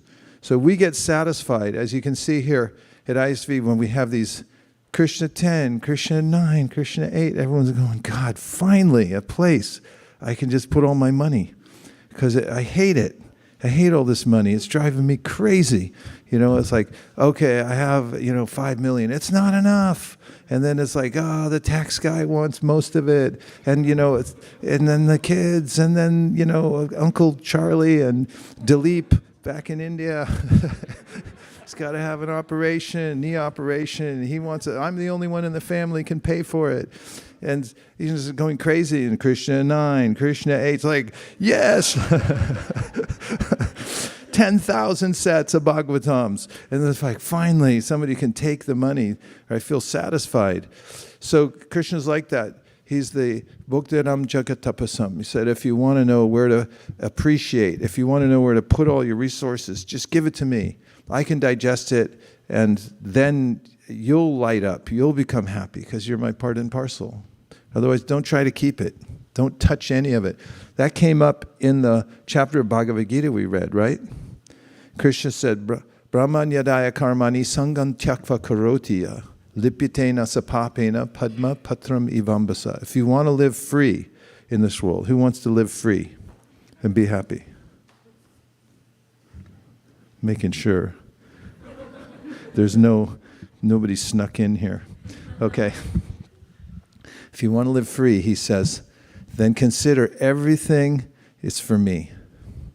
Brahmanyadaya karmani sangam tyakva karotya. And you renounce, like, this is not mine. This is all Krishna's. I offer to Krishna. Krishna willing, that's not mine, it's Krishna's. I offer to Krishna, it's Krishna's car, Krishna's house, these are Krishna's kids, this is Krishna's money, everything Krishna's. So, like Radhanath Swami, sometimes he'll come to get all this dakshina, and then he just leaves it. He says, here, take all this. And he said, well, that's a lot, Maharaj. And he goes, it's Krishna's. That's how to be happy, is just, not be attached to anything and say it's all Krishna's. It's all part of the universal form. It's meant to be offered to Krishna. Okay. Yes, 1, 2. Hare Krishna Maharaj. I like the statement in the purport which Prabhupada wrote, human society is the residential quarters for the Lord. Mm.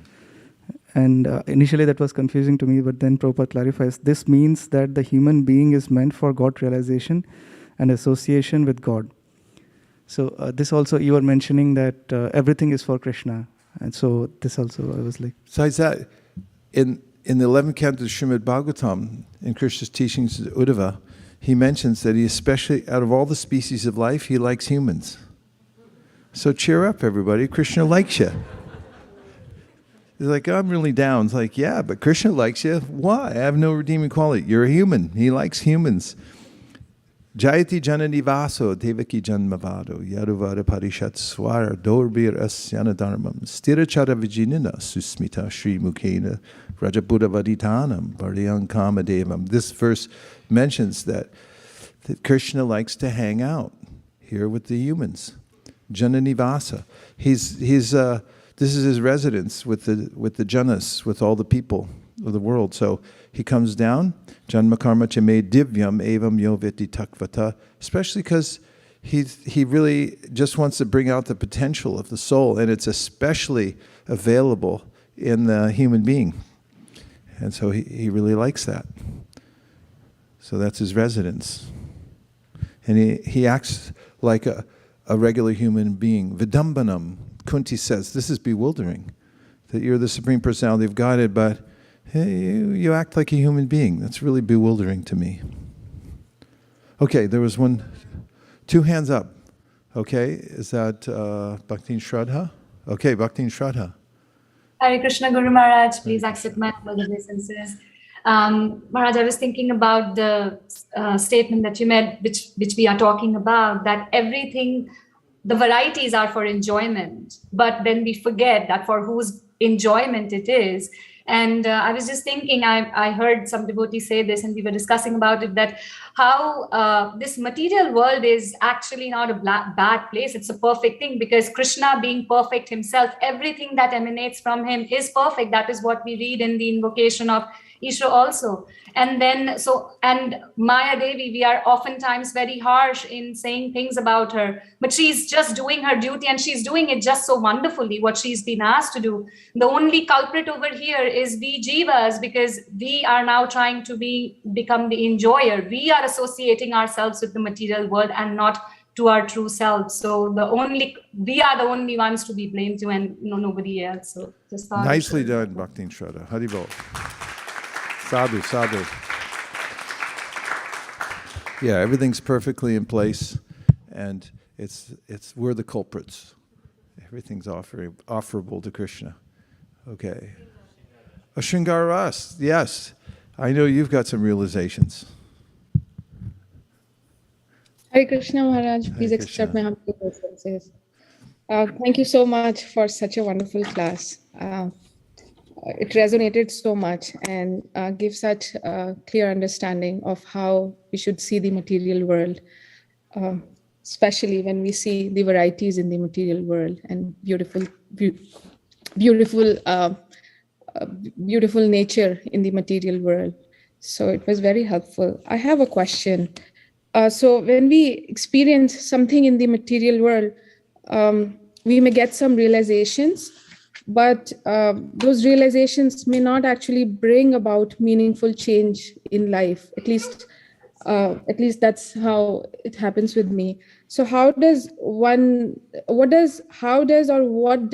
it take for one to move from just having realizations to bringing about meaningful changes in our life and transformation in our heart, so that can be reflected in our behavior as well?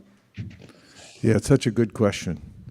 There's a verse from the Upanishad says, Nayamatma pravachanena labhyo na medahya na bahuna shutena yami vaisha vrinutes tena labhyas tashaisha esha vravinute tanum swam. And that is that you can't get Krishna or see him if you're Nayamatma pravachanena. Let's just say you're the best speaker who anybody's ever heard, and everyone's flocking to hear you. You know, you could see the parking lot's full anywhere that person is. Shoe rack, overflowing. Too many people inside to hold the venue. It's such a good speaker. Doesn't matter, you can't get Krishna from that. Nayamatma pravachanena nabahuna shutena. And let's just say that you've heard all the Vedas. You know, you can recite them all. And namedhaya, you're the most intelligent person. You know, anything you bring up, history, you know it, geography, I know where everything is. I know people like that. You bring up anything, and they just answer the question because their brain's so big. As Havi Prabhu says, you know, Pentium, whatever it is. It's got a Pentium chip in there.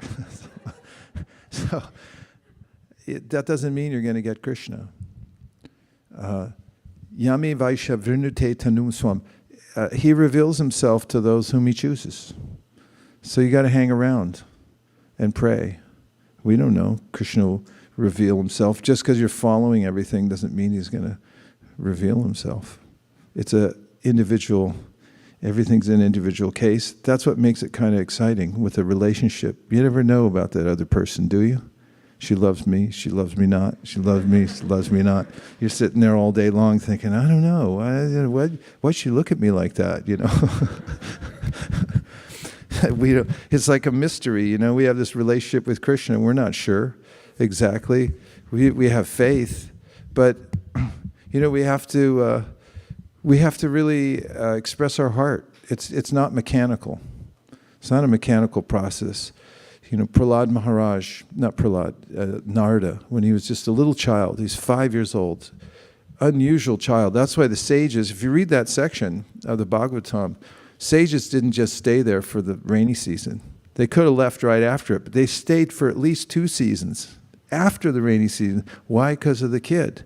This was an amazing 5-year-old who was totally tuned in to hearing and was, obviously a spiritually charged entity. And so they just stayed there to give as much as they possibly could, and then they left, and then the mother died, and then Narada, as a 5-year-old, went off wandering in the forest, or everywhere. He went to mining fields, metropolises.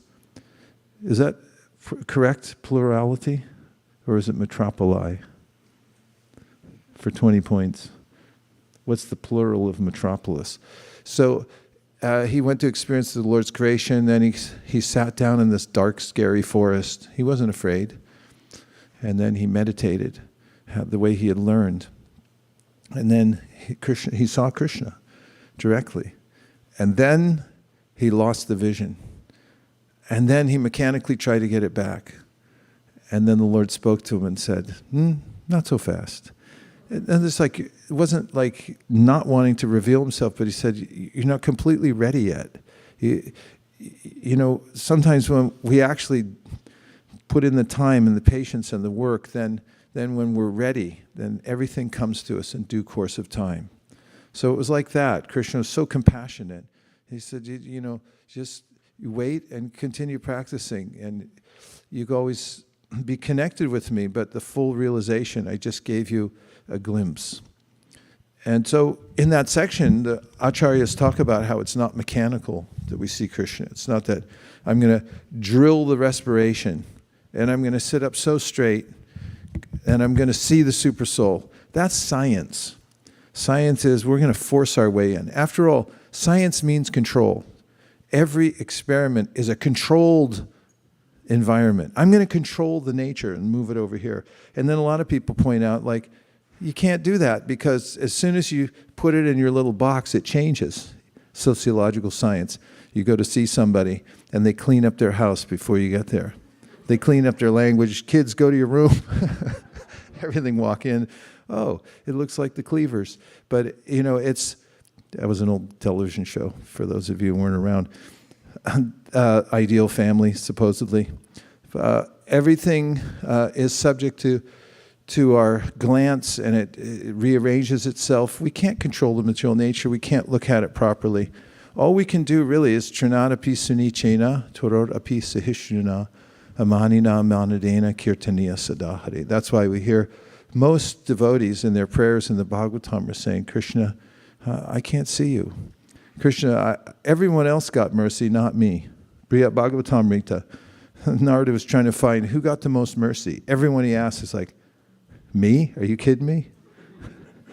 Nothing. I'm the worst. Go look at this devotee. And all the way to the top, up to the residents of Vrindavan and the gopis, and they're saying, oh, us? Look at Prahlad and Dhruva. That's who the gopis like to hear about, Prahlad and Dhruva. They hear about the little children, 5 years old, and their austerities to see Krishna, and they cry. That's the gopis. So the devotee's mood is, it's like, I'm not in no position. I'm not doing a controlled experiment here to see Krishna. It's like, I did my rounds. Where are you? I'm a devotee. I joined ISKCON. How come I'm not getting taste? I want some taste. So, it's God realization is, it's our real relationship with Krishna that's been forgotten. It's not a formula.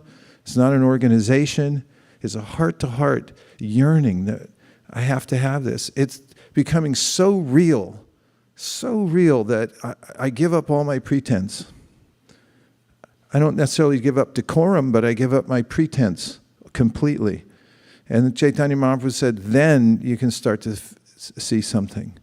To realize it's not by me. It's if Krishna decides to reveal himself to me.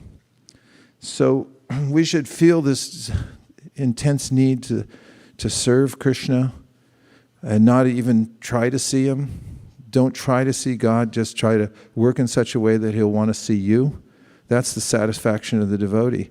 And whether he calls or not, then, hey, I'm seeing him through my service. I'm feeling completely connected and satisfied being over here. And the other side, washing pots right now, I feel more connected than if I was up giving class or leading the kirtan or something else. That's why devotees are described by Lord Shiva. He said that Narayana paraksarvena kutaschana bhibyati swarga pavarga narakeshu apitulyarta darshina. They don't mind wherever you put them, in heaven or hell. It's the same to them. It's tulya, because their mood is always same thing. Wherever you put them down, they're going to say, how can I serve Krishna? How can I serve the devotees? I'm just here as an add-on. You were going to say? Please. Hare Krishna, Prabhu. Prabhu, I had a question, Prabhu. This morning you mentioned about doing your japa, and you mentioned about the spiritual airplane, go to Goloka. And then also that you mentioned about how a devotee thinks that wherever he is or she is, they just have to do their service. So sometimes out of frustration you think that, Krishna, I just want to go back to you. I don't want to stay here anymore. Is it selfish, or is it thinking running away from your service, or how? What should be our mood, Prabhu? We should, Prabhupada writes about this, he said we should want to go back to Godhead. In fact, in 1.2.17, Srinvatam Swakata Krishna, Punya Shravana Kirtana, Prabhupada says that Krishna wants us to come back to Godhead more than we can ever desire. And so why wouldn't we develop our desire to want to go back? It's not a material desire to want to go back to Godhead. And that sense of I'm separated from Krishna, I want to go back to the spiritual world is good, but you can't until we get to 100,000 Bhagavatam sets.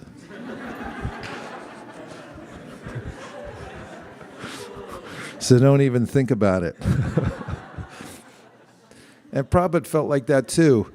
He didn't want to leave the preaching field. I talked to my godbrother Sridhar Maharaj before he left. He was such a kind, gentle devotee, very learned and so much into teaching Krishna consciousness to others, beloved of so many devotees. I know Giriraj Maharaj always celebrates his disappearance day. He's really close with Indrajuna Maharaj, and had a special rasa with him. I remember he loved sweets, and before I'd go to Bombay, where he stayed, I used to stop in Hong Kong on my way to India, and then I'd land in Bombay many times. So what I bought in Hong Kong was sweetened condensed milk. You all know about this? Okay, cover your ears then. Those of you who don't know about it yet, I don't want you to know this. If you take sweetened condensed milk and in the can, don't open the can, you put it in a big pot, make sure the water's sufficiently to the top of the pot, don't let it boil down, could explode. In fact, it says on the can, this could explode. And then you boil it for about 3 hours. And then what you get inside is ambrosia. You offer it to Krishna, and it's sticky, gooey, caramel, sweetest thing that you've ever tasted on earth. If you add a little pineapple before you offer it to Krishna, then you've got the best treat anybody ever had. Well, Sridhar Maharaj knew this, and I used to boil about 5 cans, and I bring it to him.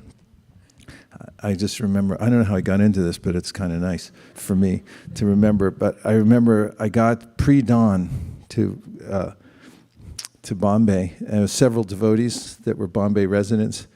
And he said, what'd you bring us? And that's always the question coming from America. And I got this. So we opened it up in the back room. Everyone was taking the sweetened condensed milk. Now, how did I get onto that? I still can't hear you. Yeah, I have no idea how I got down that road. Do you know?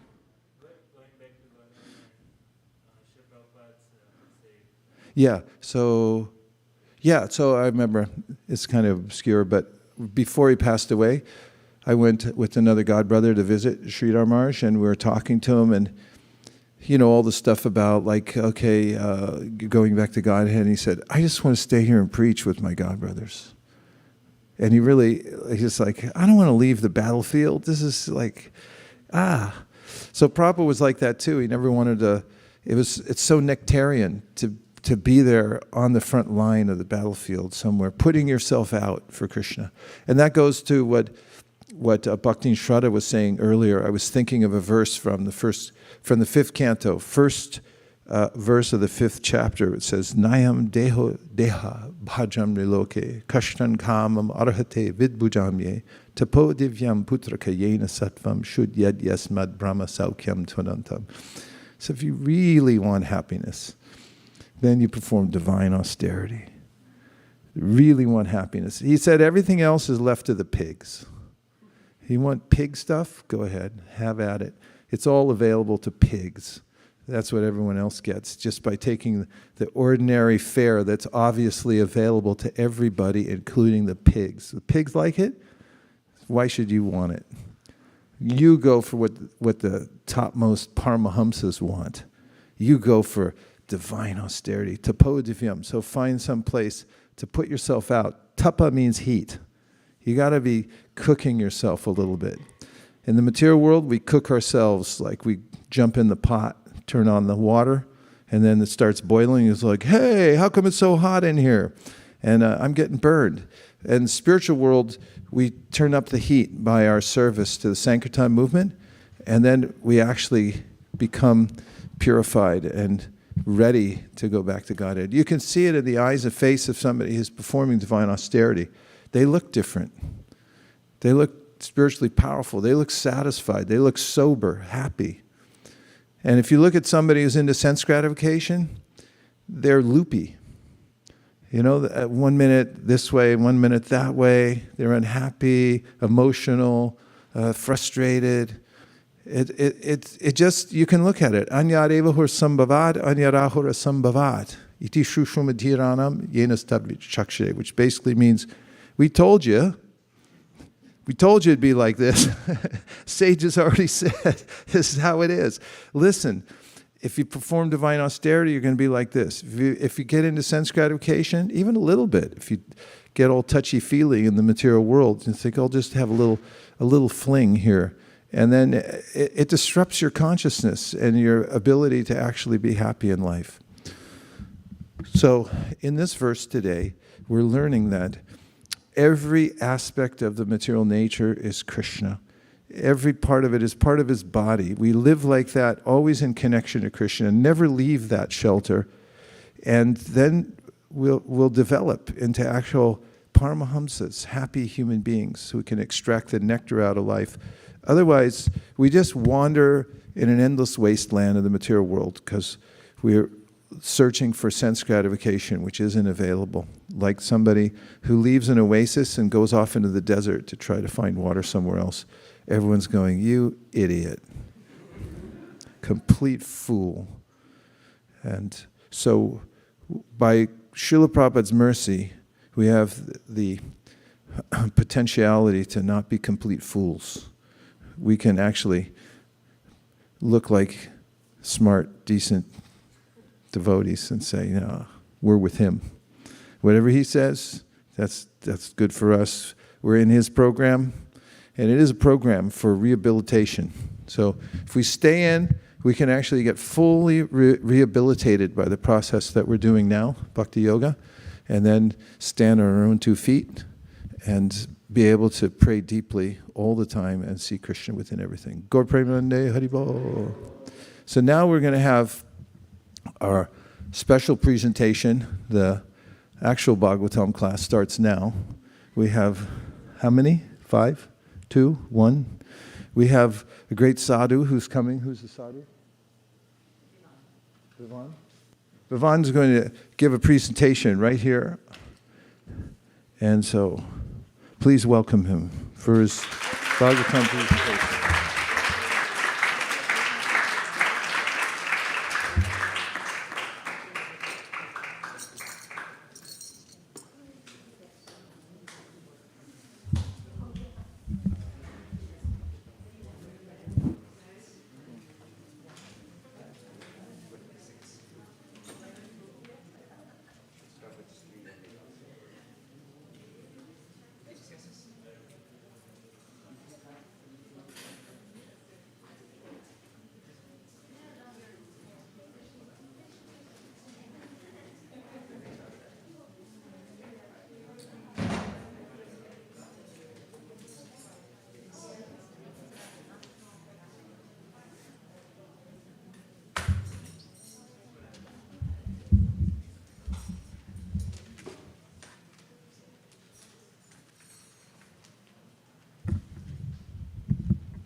Hare Krishna.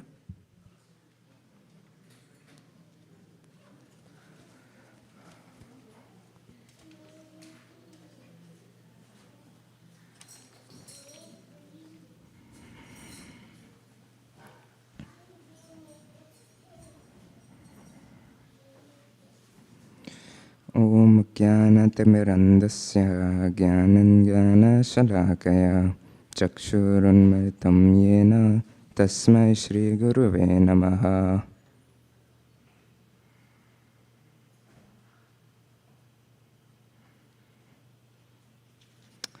Hare Krishna. My name is Ravan Patel, and today I'll be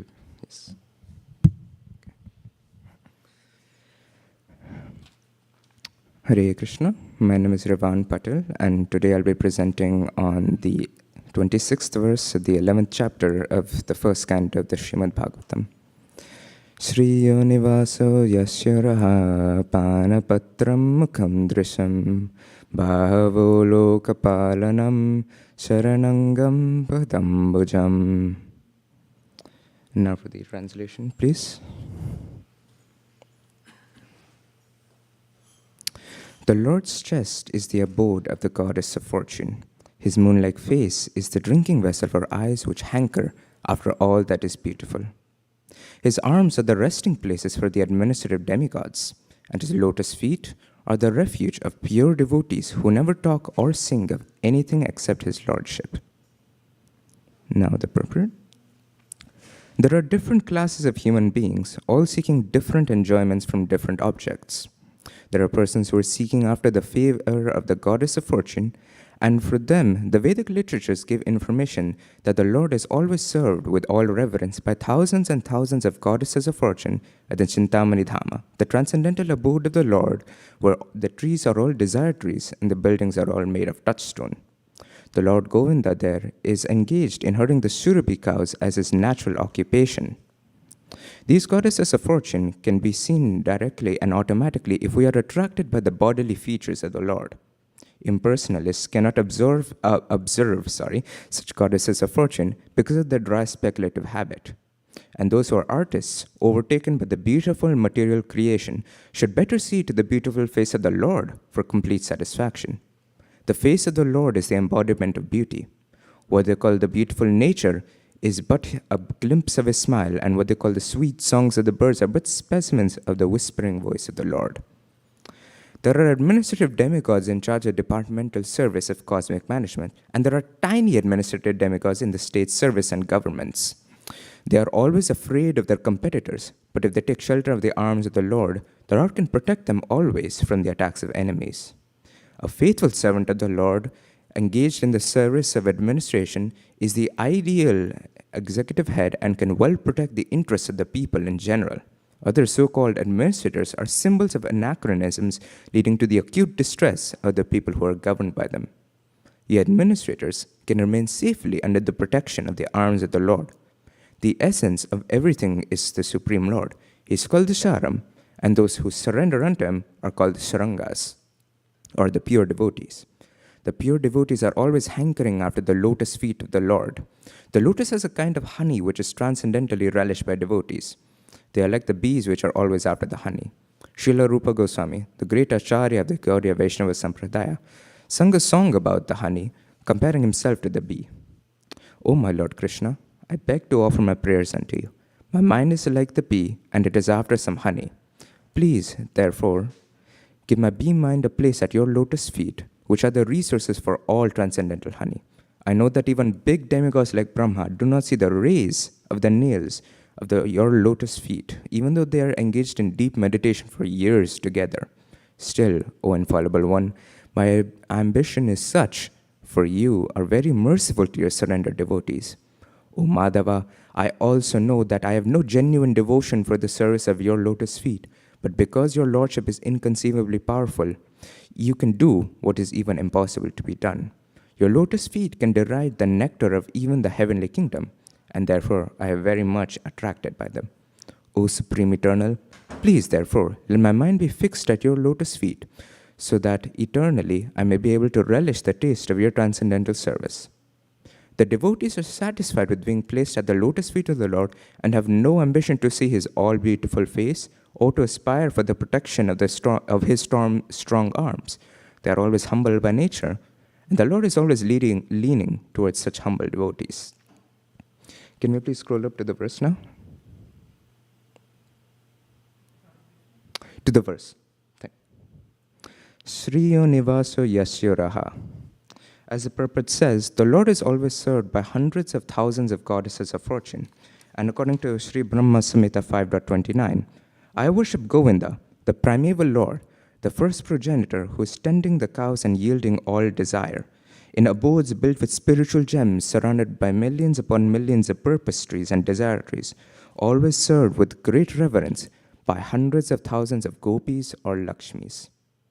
We are all hankering after something, and almost all of the time, it is Lakshmi. Raise your hand if you're hankering after Lakshmi. Yes? Okay, now raise your hand if you have ever gone for book distribution. Yes? When you go for book distribution, do you ask for a donation of Lakshmi from the people you're giving the books to? then you are hankering after Lakshmi. Now, for book distribution, it is a more pure kind of hankering, because you're hankering after the goddess of Lakshmi to try and please the Lord himself. But for others who are engaged in more material pursuits, they aren't hankering after Lakshmi to try and fulfill the Lord. They're trying to hanker after Lakshmi to fulfill their own desire. And so, even though there are different things you can hanker after in this life, because the goddesses of Lakshmi themselves are hankering after the Supreme Lord, as was stated in 5.29 of Sri Brahma Samhita, we should hanker after the Supreme Lord, not for Lakshmi, because Lakshmi is already hankering after the Supreme Lord. So if we go after the Supreme Lord, won't we be closer to Lakshmi only? For the next line, Panapatram Mukham Drisham. His moon-like face is the drinking vessel for eyes which hanker after all that is beautiful. So, this line is mainly meant for the artists or anyone who is overwhelmed by the material creation. Have you ever gone on some scenic long drive and thought, wow, Krishna made this? Artists are also overwhelmed like this, and it is what often drives them to paint such beautiful landscapes and the beautiful people and creatures who inhabit this world. And this verse says, and as well as the purport, that those who are after such beauty should better seek the face of the Lord for true beauty, because it is the face of the Lord after which this material creation and the beauty of this material creation is modeled. Bahavo loka palanam.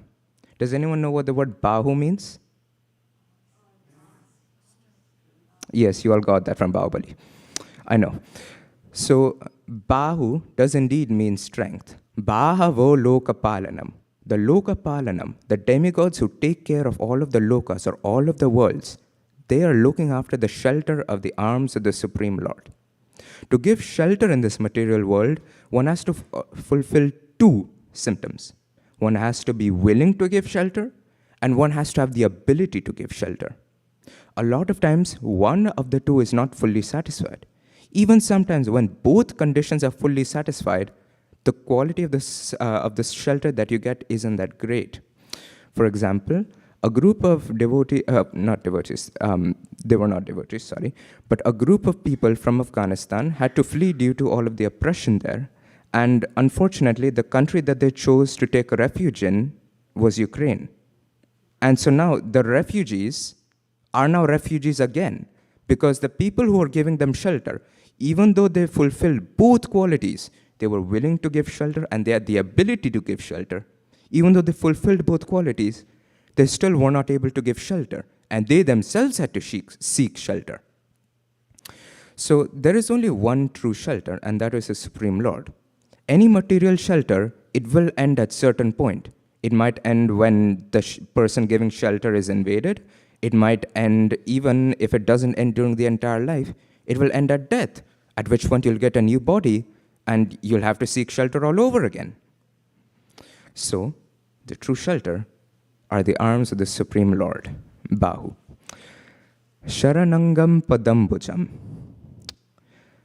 So, everyone who is after the three other qualities of the Lord given in these verses, his beautiful face, his powerful arms, as well as the goddesses of Lakshmi who are running after him, even greater than all three of these are the lotus feet of the Lord.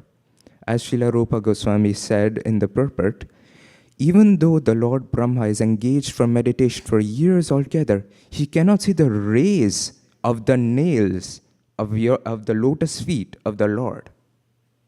So even if he is engaged in such deep meditation and he cannot see the lotus feet of the Lord, that must tell us of how high such a goal is, the lotus feet of the Lord.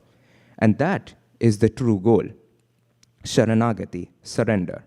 Sharanangam Padambujam, or in other words, the lotus feet of the Lord, Padambujam, are specifically are specifically reserved, that's the word, are specifically reserved for those who have completed Sharanagati and have surrendered completely unto the Lord, the truest of true devotees.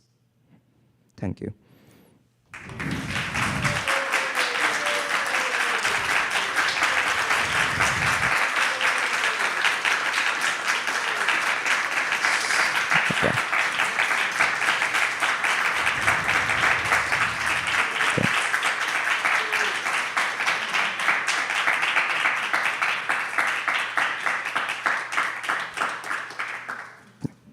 Any questions?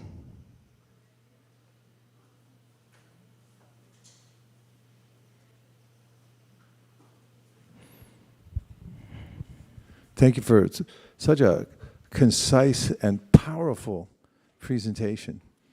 I liked all of it from beginning to end, how you developed it.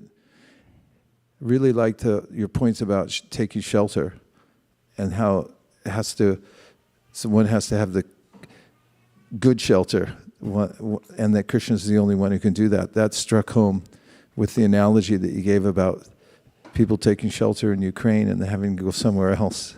If it's a modern, conceivable point, and then you brought that to the idea of we have this lifetime. Maybe you get shelter of a lot of money or something. You didn't say that, but I was just conceiving of ways one might think I have shelter in this lifetime, and then everything gets turned on its head, and you have to take refuge somewhere else.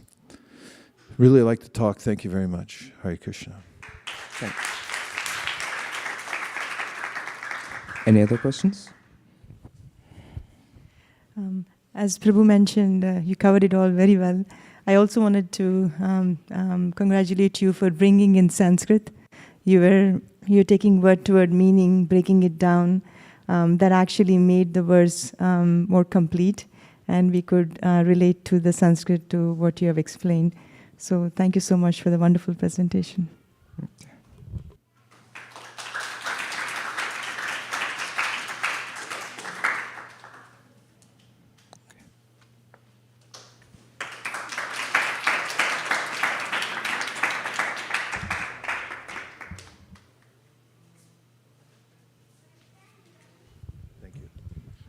And now, pardon? And now we're going to have a couple of important announcements. First, we'll have an announcement from the Bhakti community. Pavani Bhakti presenting.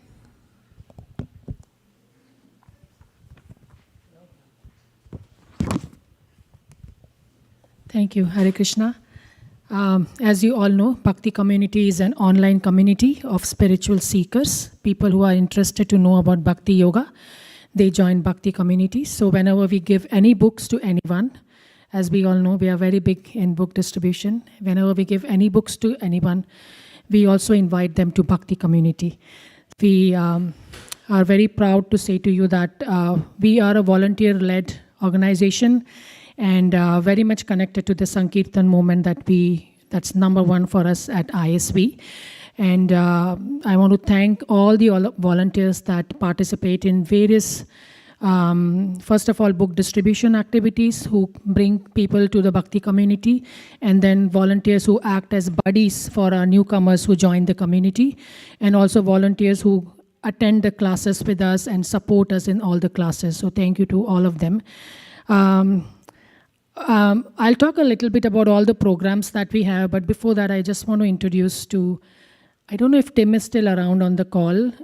He attends Bhakti community programs very regularly. You saw him giving the realization today, how deep it was. I was really super proud of him, the way he's been integrated into the system, and now nicely he comes to the temple. And thanks to Kautukarna Prabhu, who actually personally mentors him on a very, very regular and weekly basis. So it's a very volunteer support system that we have here. And so proud of you, Tim. And I just saw Tori entering today the temple. She travels for 3 hours to come to this temple, and just want to thank her today. And in fact, I think I'm going to ask her a question. How did Bhakti community help you? Like she got books on the road from Kautukarna Prabhu. She was just passing by, and she was in middle of a lot of tension that day, and somebody just saw a spark in her and gave her the book. And from that book to now where she is today, I would like to just hear a little bit. How did it help her to integrate to the temple? Thank you, everyone. I'm so thankful for Bhakti community. I think without it, I wouldn't have appreciated the texts that I was given or been able to come to a complete understanding of their importance. I feel that the books the integration of the knowledge would have been much slower, and it would have been more of like a leisure activity instead of becoming the priority of my day. And I think the Bhakti community also provides just sort of like a community of role models. At least where I live, I don't have that association. And so I think that my daily activities probably would have not been greatly different.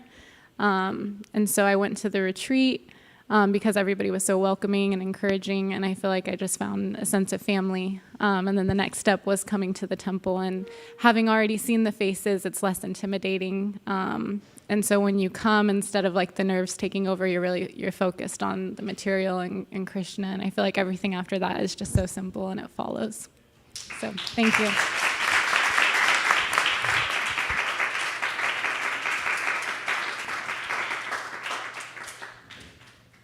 Thank you, Tori. So you can see that, when we give the books and then we give them a community, then it's so easy for them to understand what is this all about and even relate to what's happening in the temple. So it has been a blessing for many, and I've got such feedback from many newcomers that it has helped them so much. Just want to share a few programs that we are running recently. We run a program called Bhakti On every Monday, and of late we have been talking about affirmations, and Vaisesika Prabhu comes to those sessions and he talks every week about one affirmation and deep topics.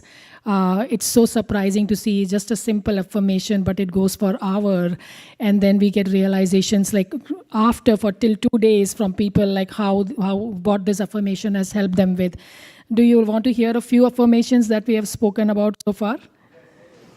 So the last one that we spoke about was the art of forgiveness, and the affirmation said that I practice the art of forgiveness. And some of the other ones are, I am the simple servant of the servant 1,000,000 times removed. Very beautiful discussion. My integrity is my strength. My austerities are my wealth. I listen attentively to my esteemed teachers and to Shastra. I align myself with their example and advice. I am an architect of my life. I practice with focused attention and sincerity to develop good habits. I am not my body or mind. I am superior to negative thoughts and low actions. So very beautiful conversations, and the series is continuing. We have all these recorded on the Bhakti Community portal on the Facebook, and it's all catalogued. If you are interested to share with any of the participants, just to inspire them to join these sessions, you're all welcome to do that.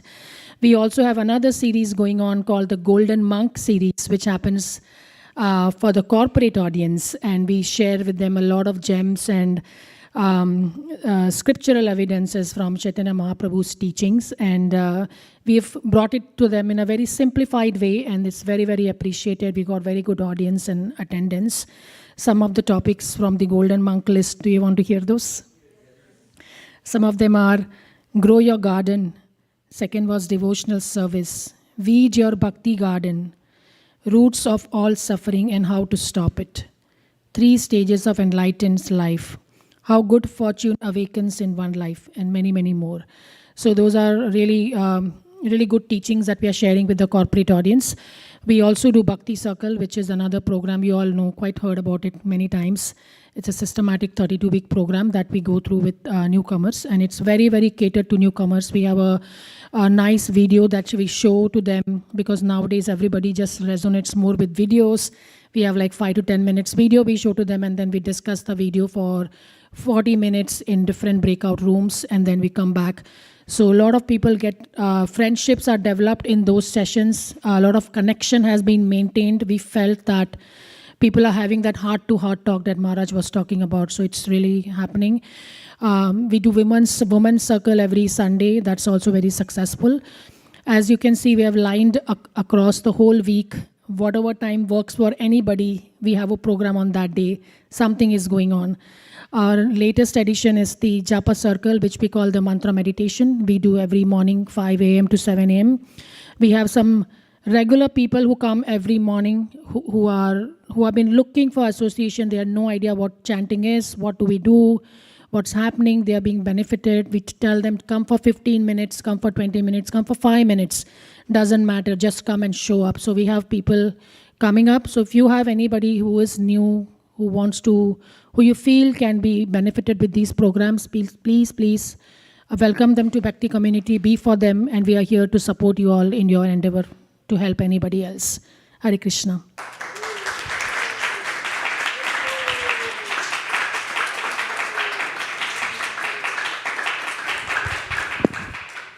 And now we'll hear it from the Sankirtan department, from our co-Sankirtan leader, Malini Devi Dasi. Haribo!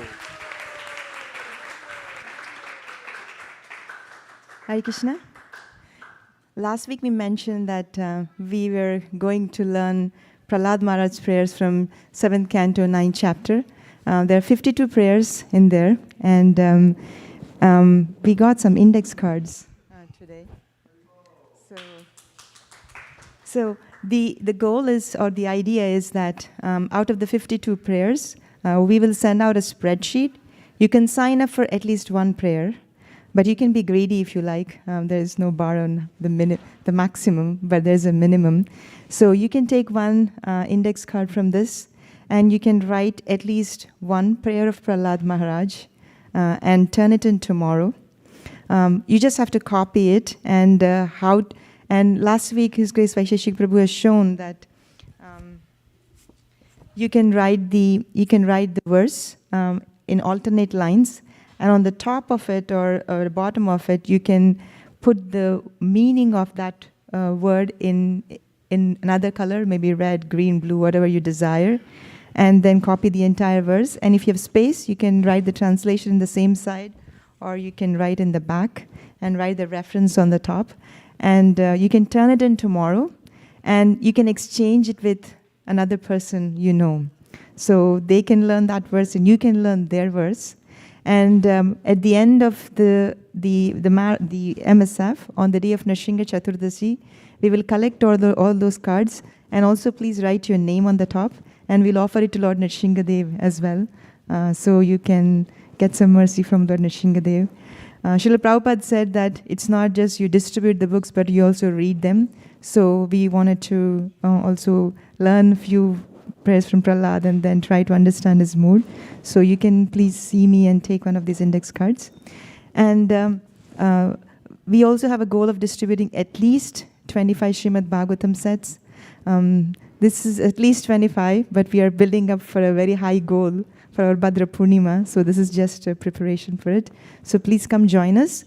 We go out on book distribution every Saturday afternoon. We go to Cupertino, Mountain View, San Ramon, Fremont, and Western Sankirtan team goes to many, many places.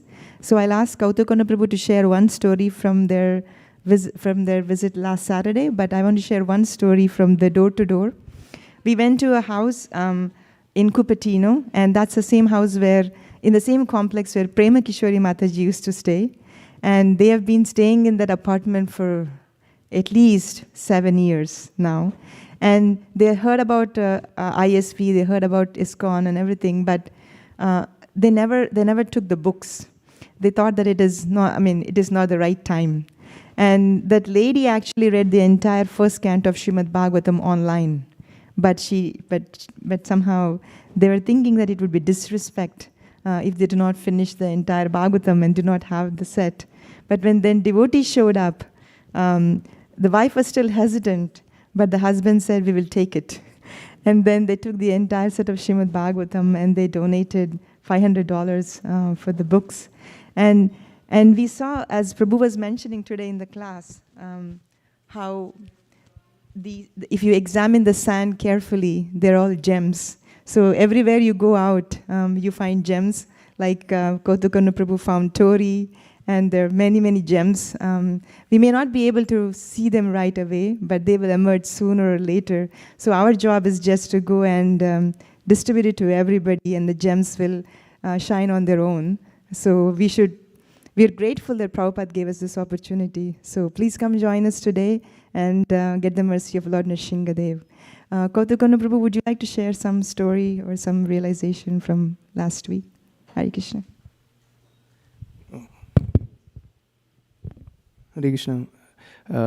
Yeah, every weekend we go out, we meet somebody or the other who is looking for the books. Last Saturday we met in Santa Cruz, a person who got a book 2 years ago. He got Science of Self-Realization. His name is Thor. So he gave a testimony. We recorded a testimony. He said, "This book changed my life. I found my connection to God through this book." He also, so our devotees, they invited him to Bhakti community. He joined on Monday, Thursday as well.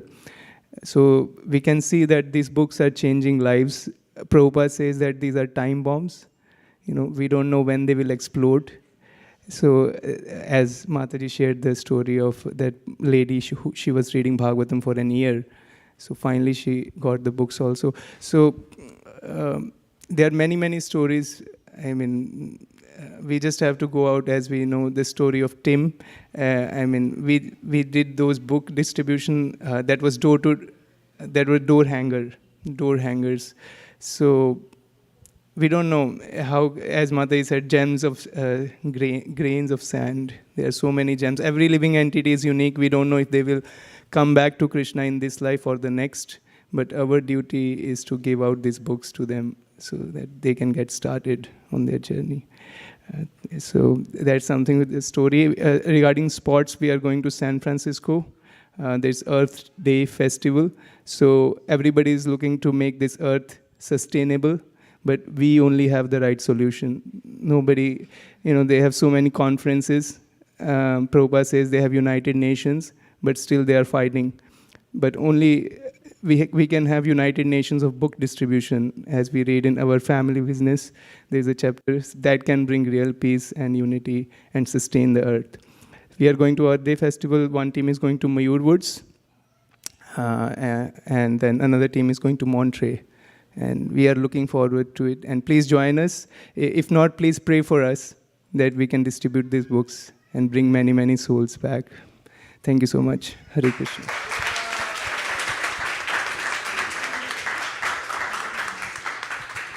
Thank you very much, Hare Krishna. Sukeshwari wanted to share one story from door to door quickly. She met Robin. Hare Krishna. Last week we were at Cupertino and Robin was in Preeti Mataji's apartment. So she knew Preeti Mataji, who's also a pretty new devotee. And she was very happy. She looked at the Bhagavatam and she said, unfortunately recently her mother passed away and she also lost her daughter. So she was in deep thinking about what's the purpose of life and things like that. And I just felt that Krishna had us the right point. And she took the entire set of Bhagavatam and she learned how to chant. And she said, when I just said that it's going to relieve your stress, she's like, I'm so happy. I've been waiting to do this. I just wanted to share that. Hare Krishna.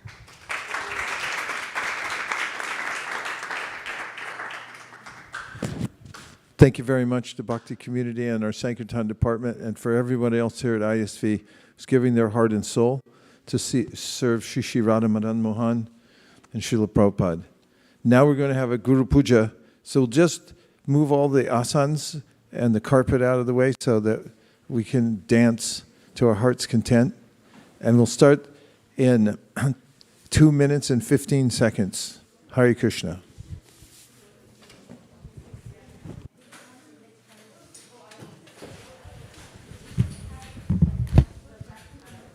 His Grace Vaisesika Prabhu ki jai, Srila Prabhupada ki jai.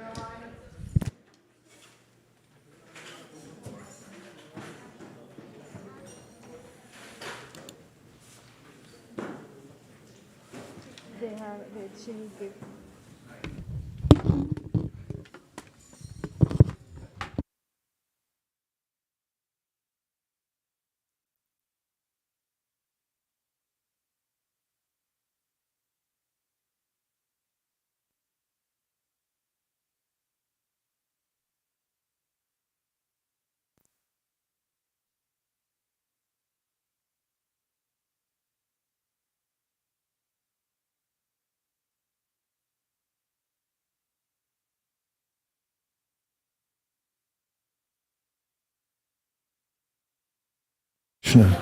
1 minute left. We can roll up the carpet. Excuse me.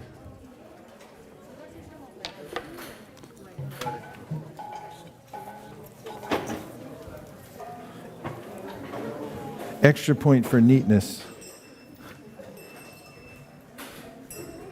Symmetry. 30 seconds.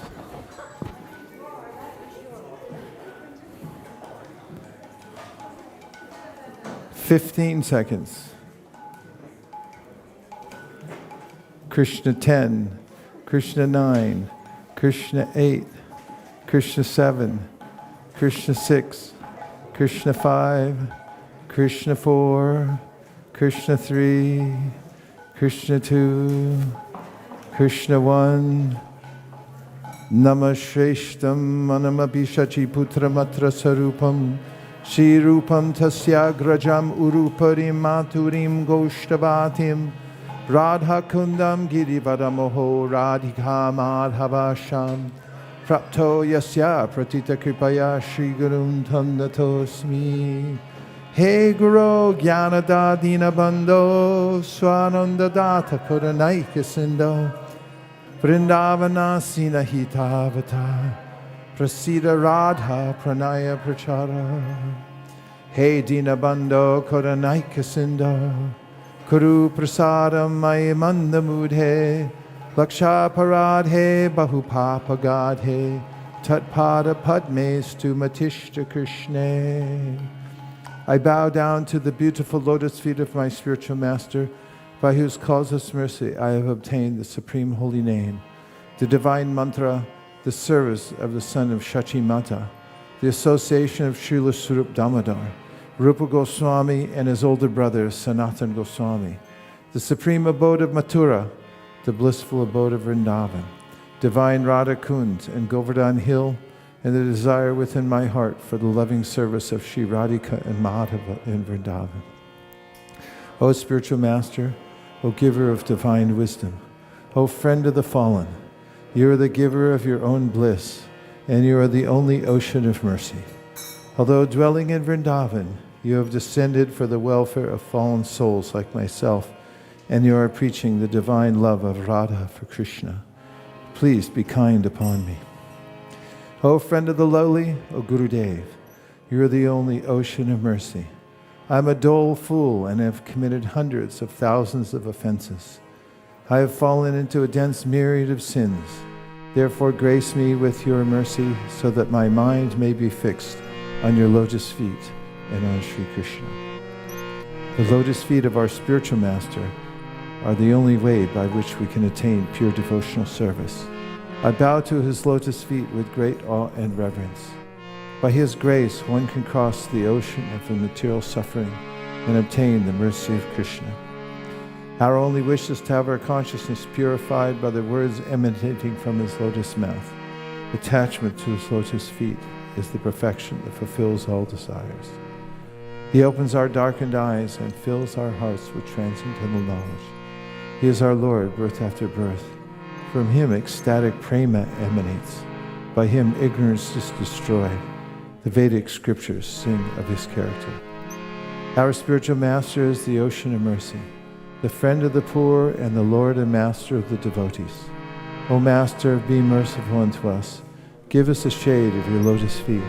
Your fame is spread all over the three worlds. Sri Guru Charana Padma Kevalava Kati Sadma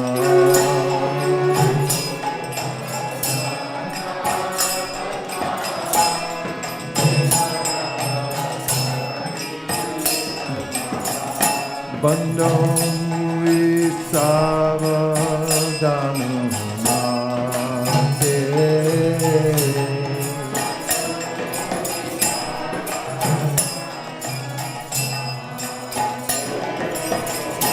Jahar Prasade Bhai Bhavatu Vihya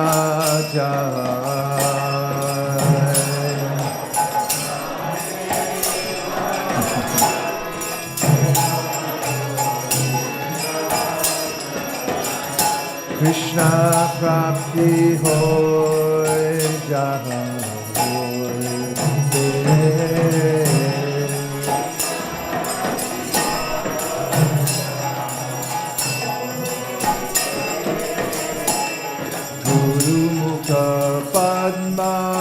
vakya chitete ko diya oikya.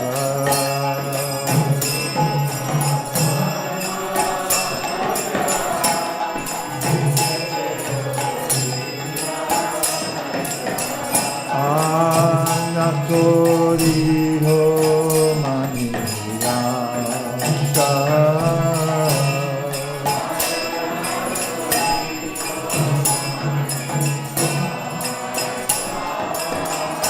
Shri Guru Charane Rakhi Eshe Tamagati.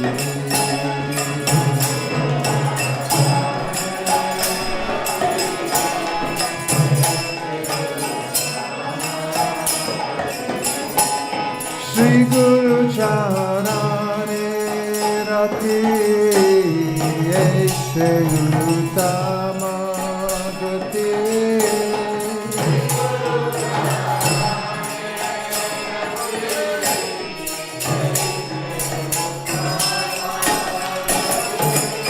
Je Prakade Pure Sarvavasa.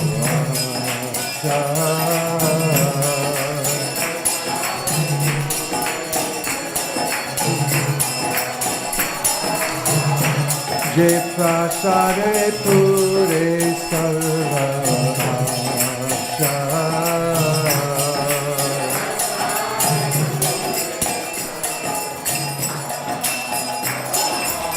Sakuram Diloje Janne Janne Papushe.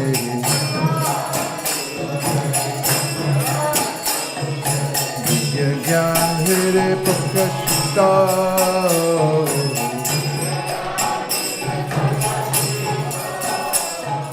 Prema Bhakti Ja Hoite Avidya Vinasa Jate.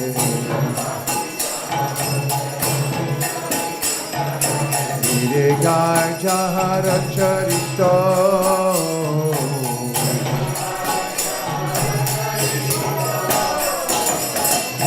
Shri Guru Karuna Sindhu Adhama Janana Bandhu.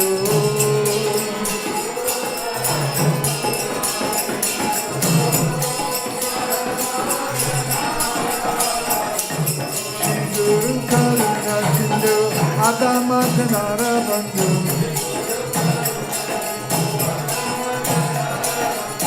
Lokanath Lokera Jivana.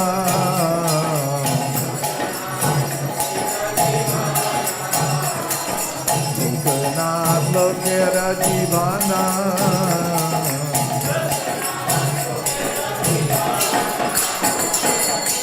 Mahaprabhu Kora Doya Deho Mure Parachaya.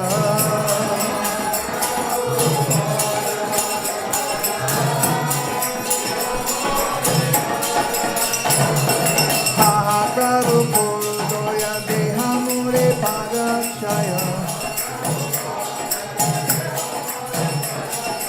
Ebe Jashu Kritivana.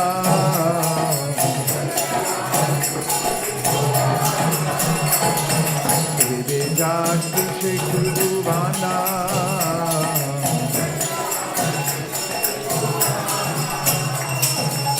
Ha ha Prabhu Korodoya Te Amore Padachaya.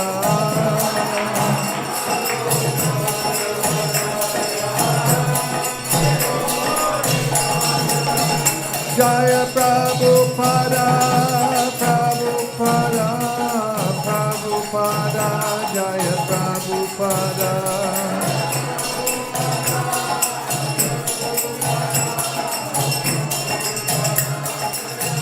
Jaya Jaya Prabhupada, Prabhupada, Prabhupada, Jaya Jaya Prabhupada.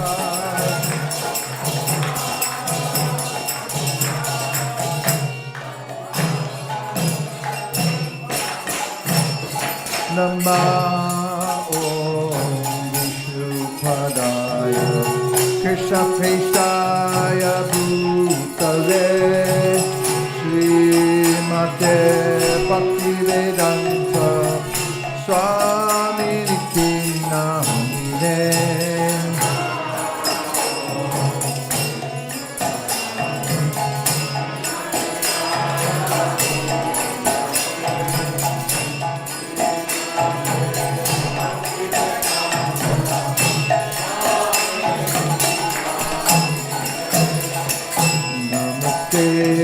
Saraswate Deve Gauravani Pracharine Nirvishesha Shunyavadi Paschatyarishatarine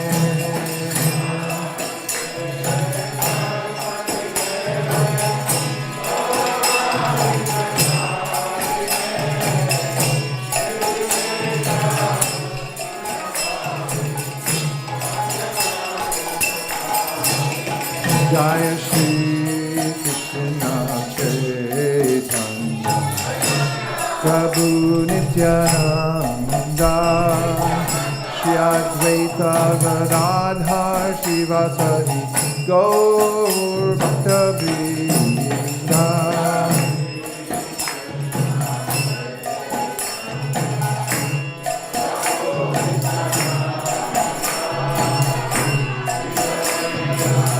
Radha Shiva Sani Jaya Shri Krishna Chaitanya Prabhu Nityananda Shri Advaita Radha Shiva Sani Gaur Bhaktavrinda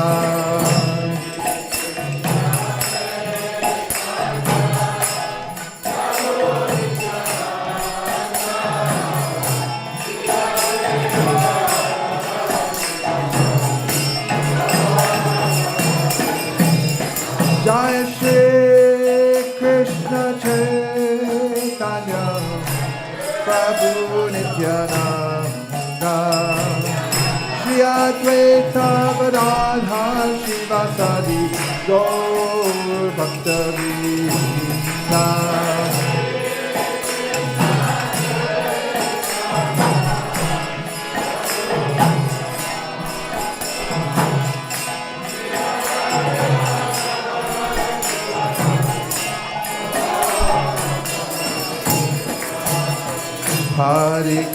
Hare Krishna, Krishna Krishna, Hare Hare, Hare Rama, Hare Rama, Rama Rama, Hare Hare.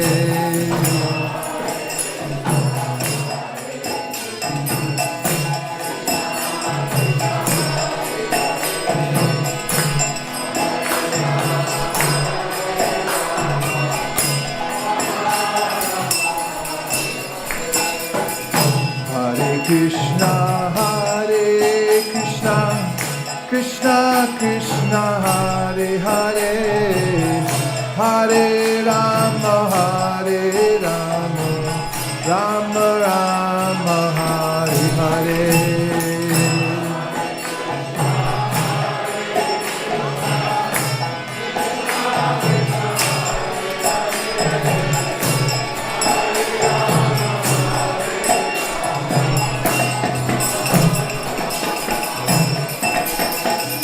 Hare Krishna, Krishna Krishna, Hare Hare, Hare Rama, Rama Rama, Hare Hare.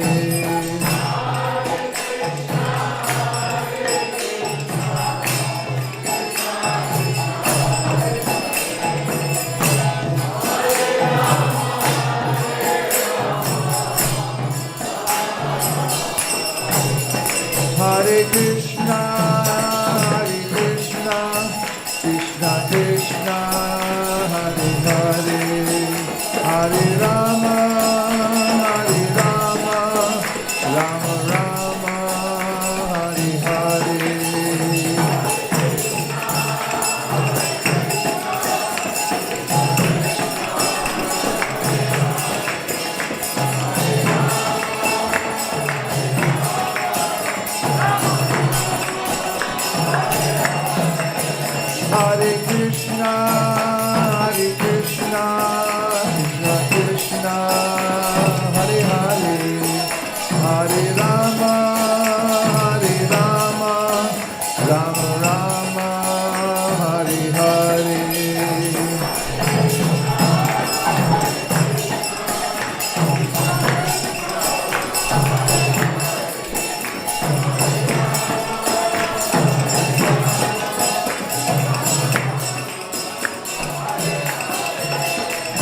Hare Krishna, Krishna Krishna, Hare Hare, Hare Rama, Rama Rama, Hare Hare.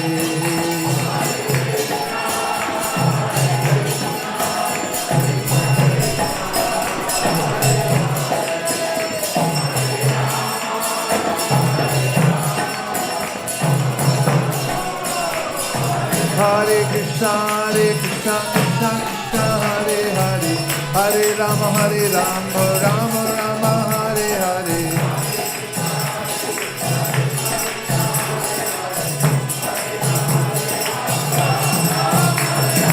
Hare Krishna, Krishna Krishna, Hare Hare, Hare Rama, Rama Rama, Hare Hare.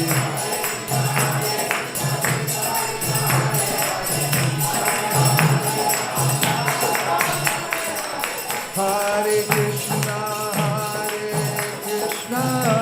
Krishna Krishna, Hare Hare, Hare Rama, Rama Rama, Hare Hare.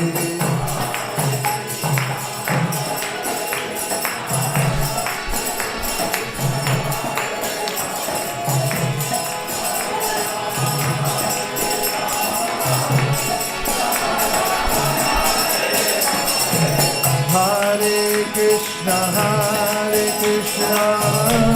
Krishna Krishna, Hare Hare, Hare Rama, Rama Rama, Hare Hare.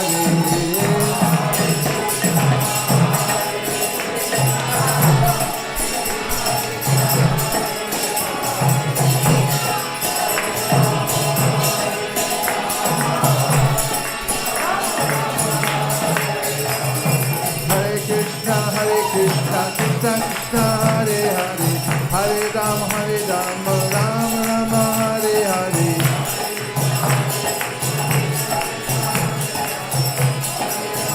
Hare Krishna, Krishna Krishna, Hare Hare, Hare Rama, Rama Rama, Hare Hare.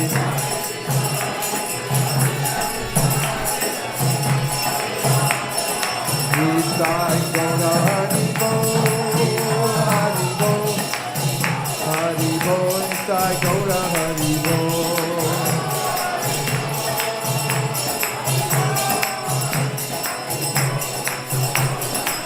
Jaya Jaya Prabhupada, Prabhupada, Prabhupada, Jaya Jaya Prabhupada.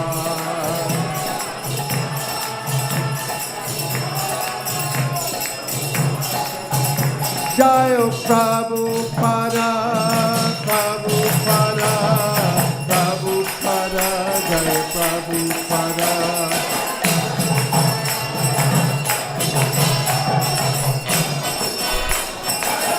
Jaya Jaya Prabhupada, Prabhupada, Prabhupada, Prabhupada.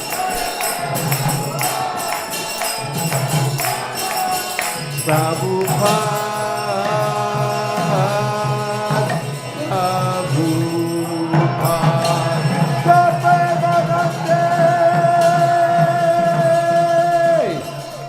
Nitai Gaura Hari Bo, Hari Bo, Hari Bo, Nitai Gaura Hari Bo.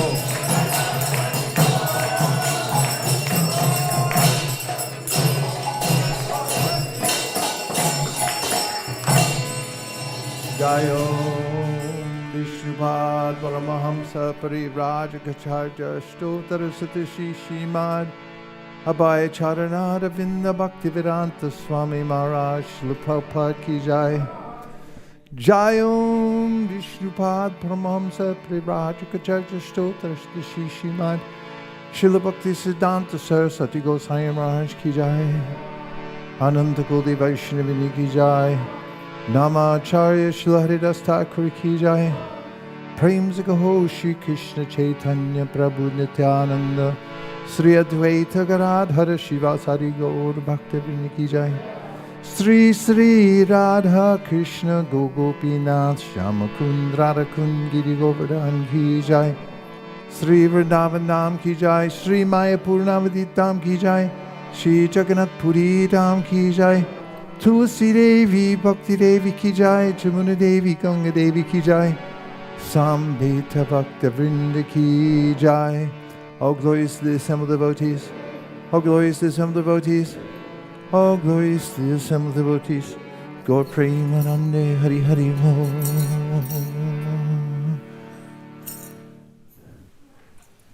And assuming today's not a fast day, we're going to hear who the cooks are. Cooking is one of the most important devotional arts. Lord Chaitanya Mahaprabhu every year received the bags of Raghava cooked by his sister Damayanti. She cooked enough for a whole year. Okay, Avantika. Hare Krishna, today's Prasadam was cooked by Koladvi Prana Prabhu and Wow. Simantani Saki Mataji. That's powerful prasada. Since the consciousness of the cooks has a lot to do with the quality and the results, and today if you take prasadam, you'll become pure devotees and empowered to spread the Sankirtana movement all over the world. Haribo! Sharirat Vijja Jao Jorendriya Tahe Kaha Jibe Pele Vishaya Shogore Tadama Devi Vayati Lova Musudimati Take Jita Kakita Shanshare Krishna Borodoyamon Tori Bare Chikwajan Swapsat Nadi Lobha Shayana Vittapal Radha Krishna Gunagam Preme Dako Chaitanya Nita Preme Dako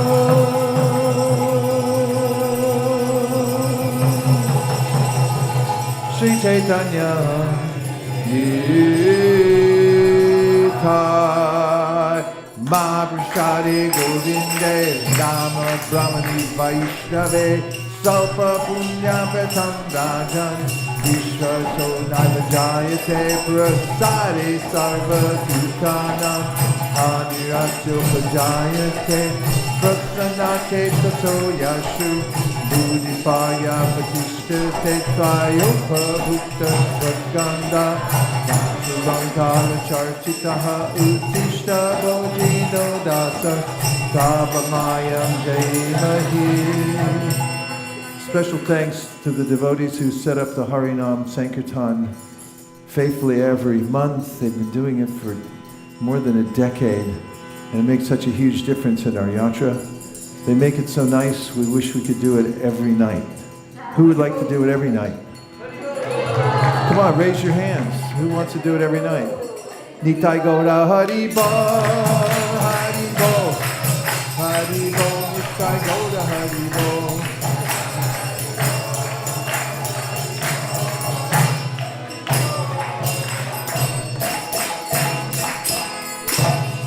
Please come take prasadam. Haribo. Vanchakodrishya kripasanibeva patitanam bhavanibhyo. Ishkadebhyo namo namaha. Nantakoti Vaishnavini ki jai. Go Premanande. Hari Haribo.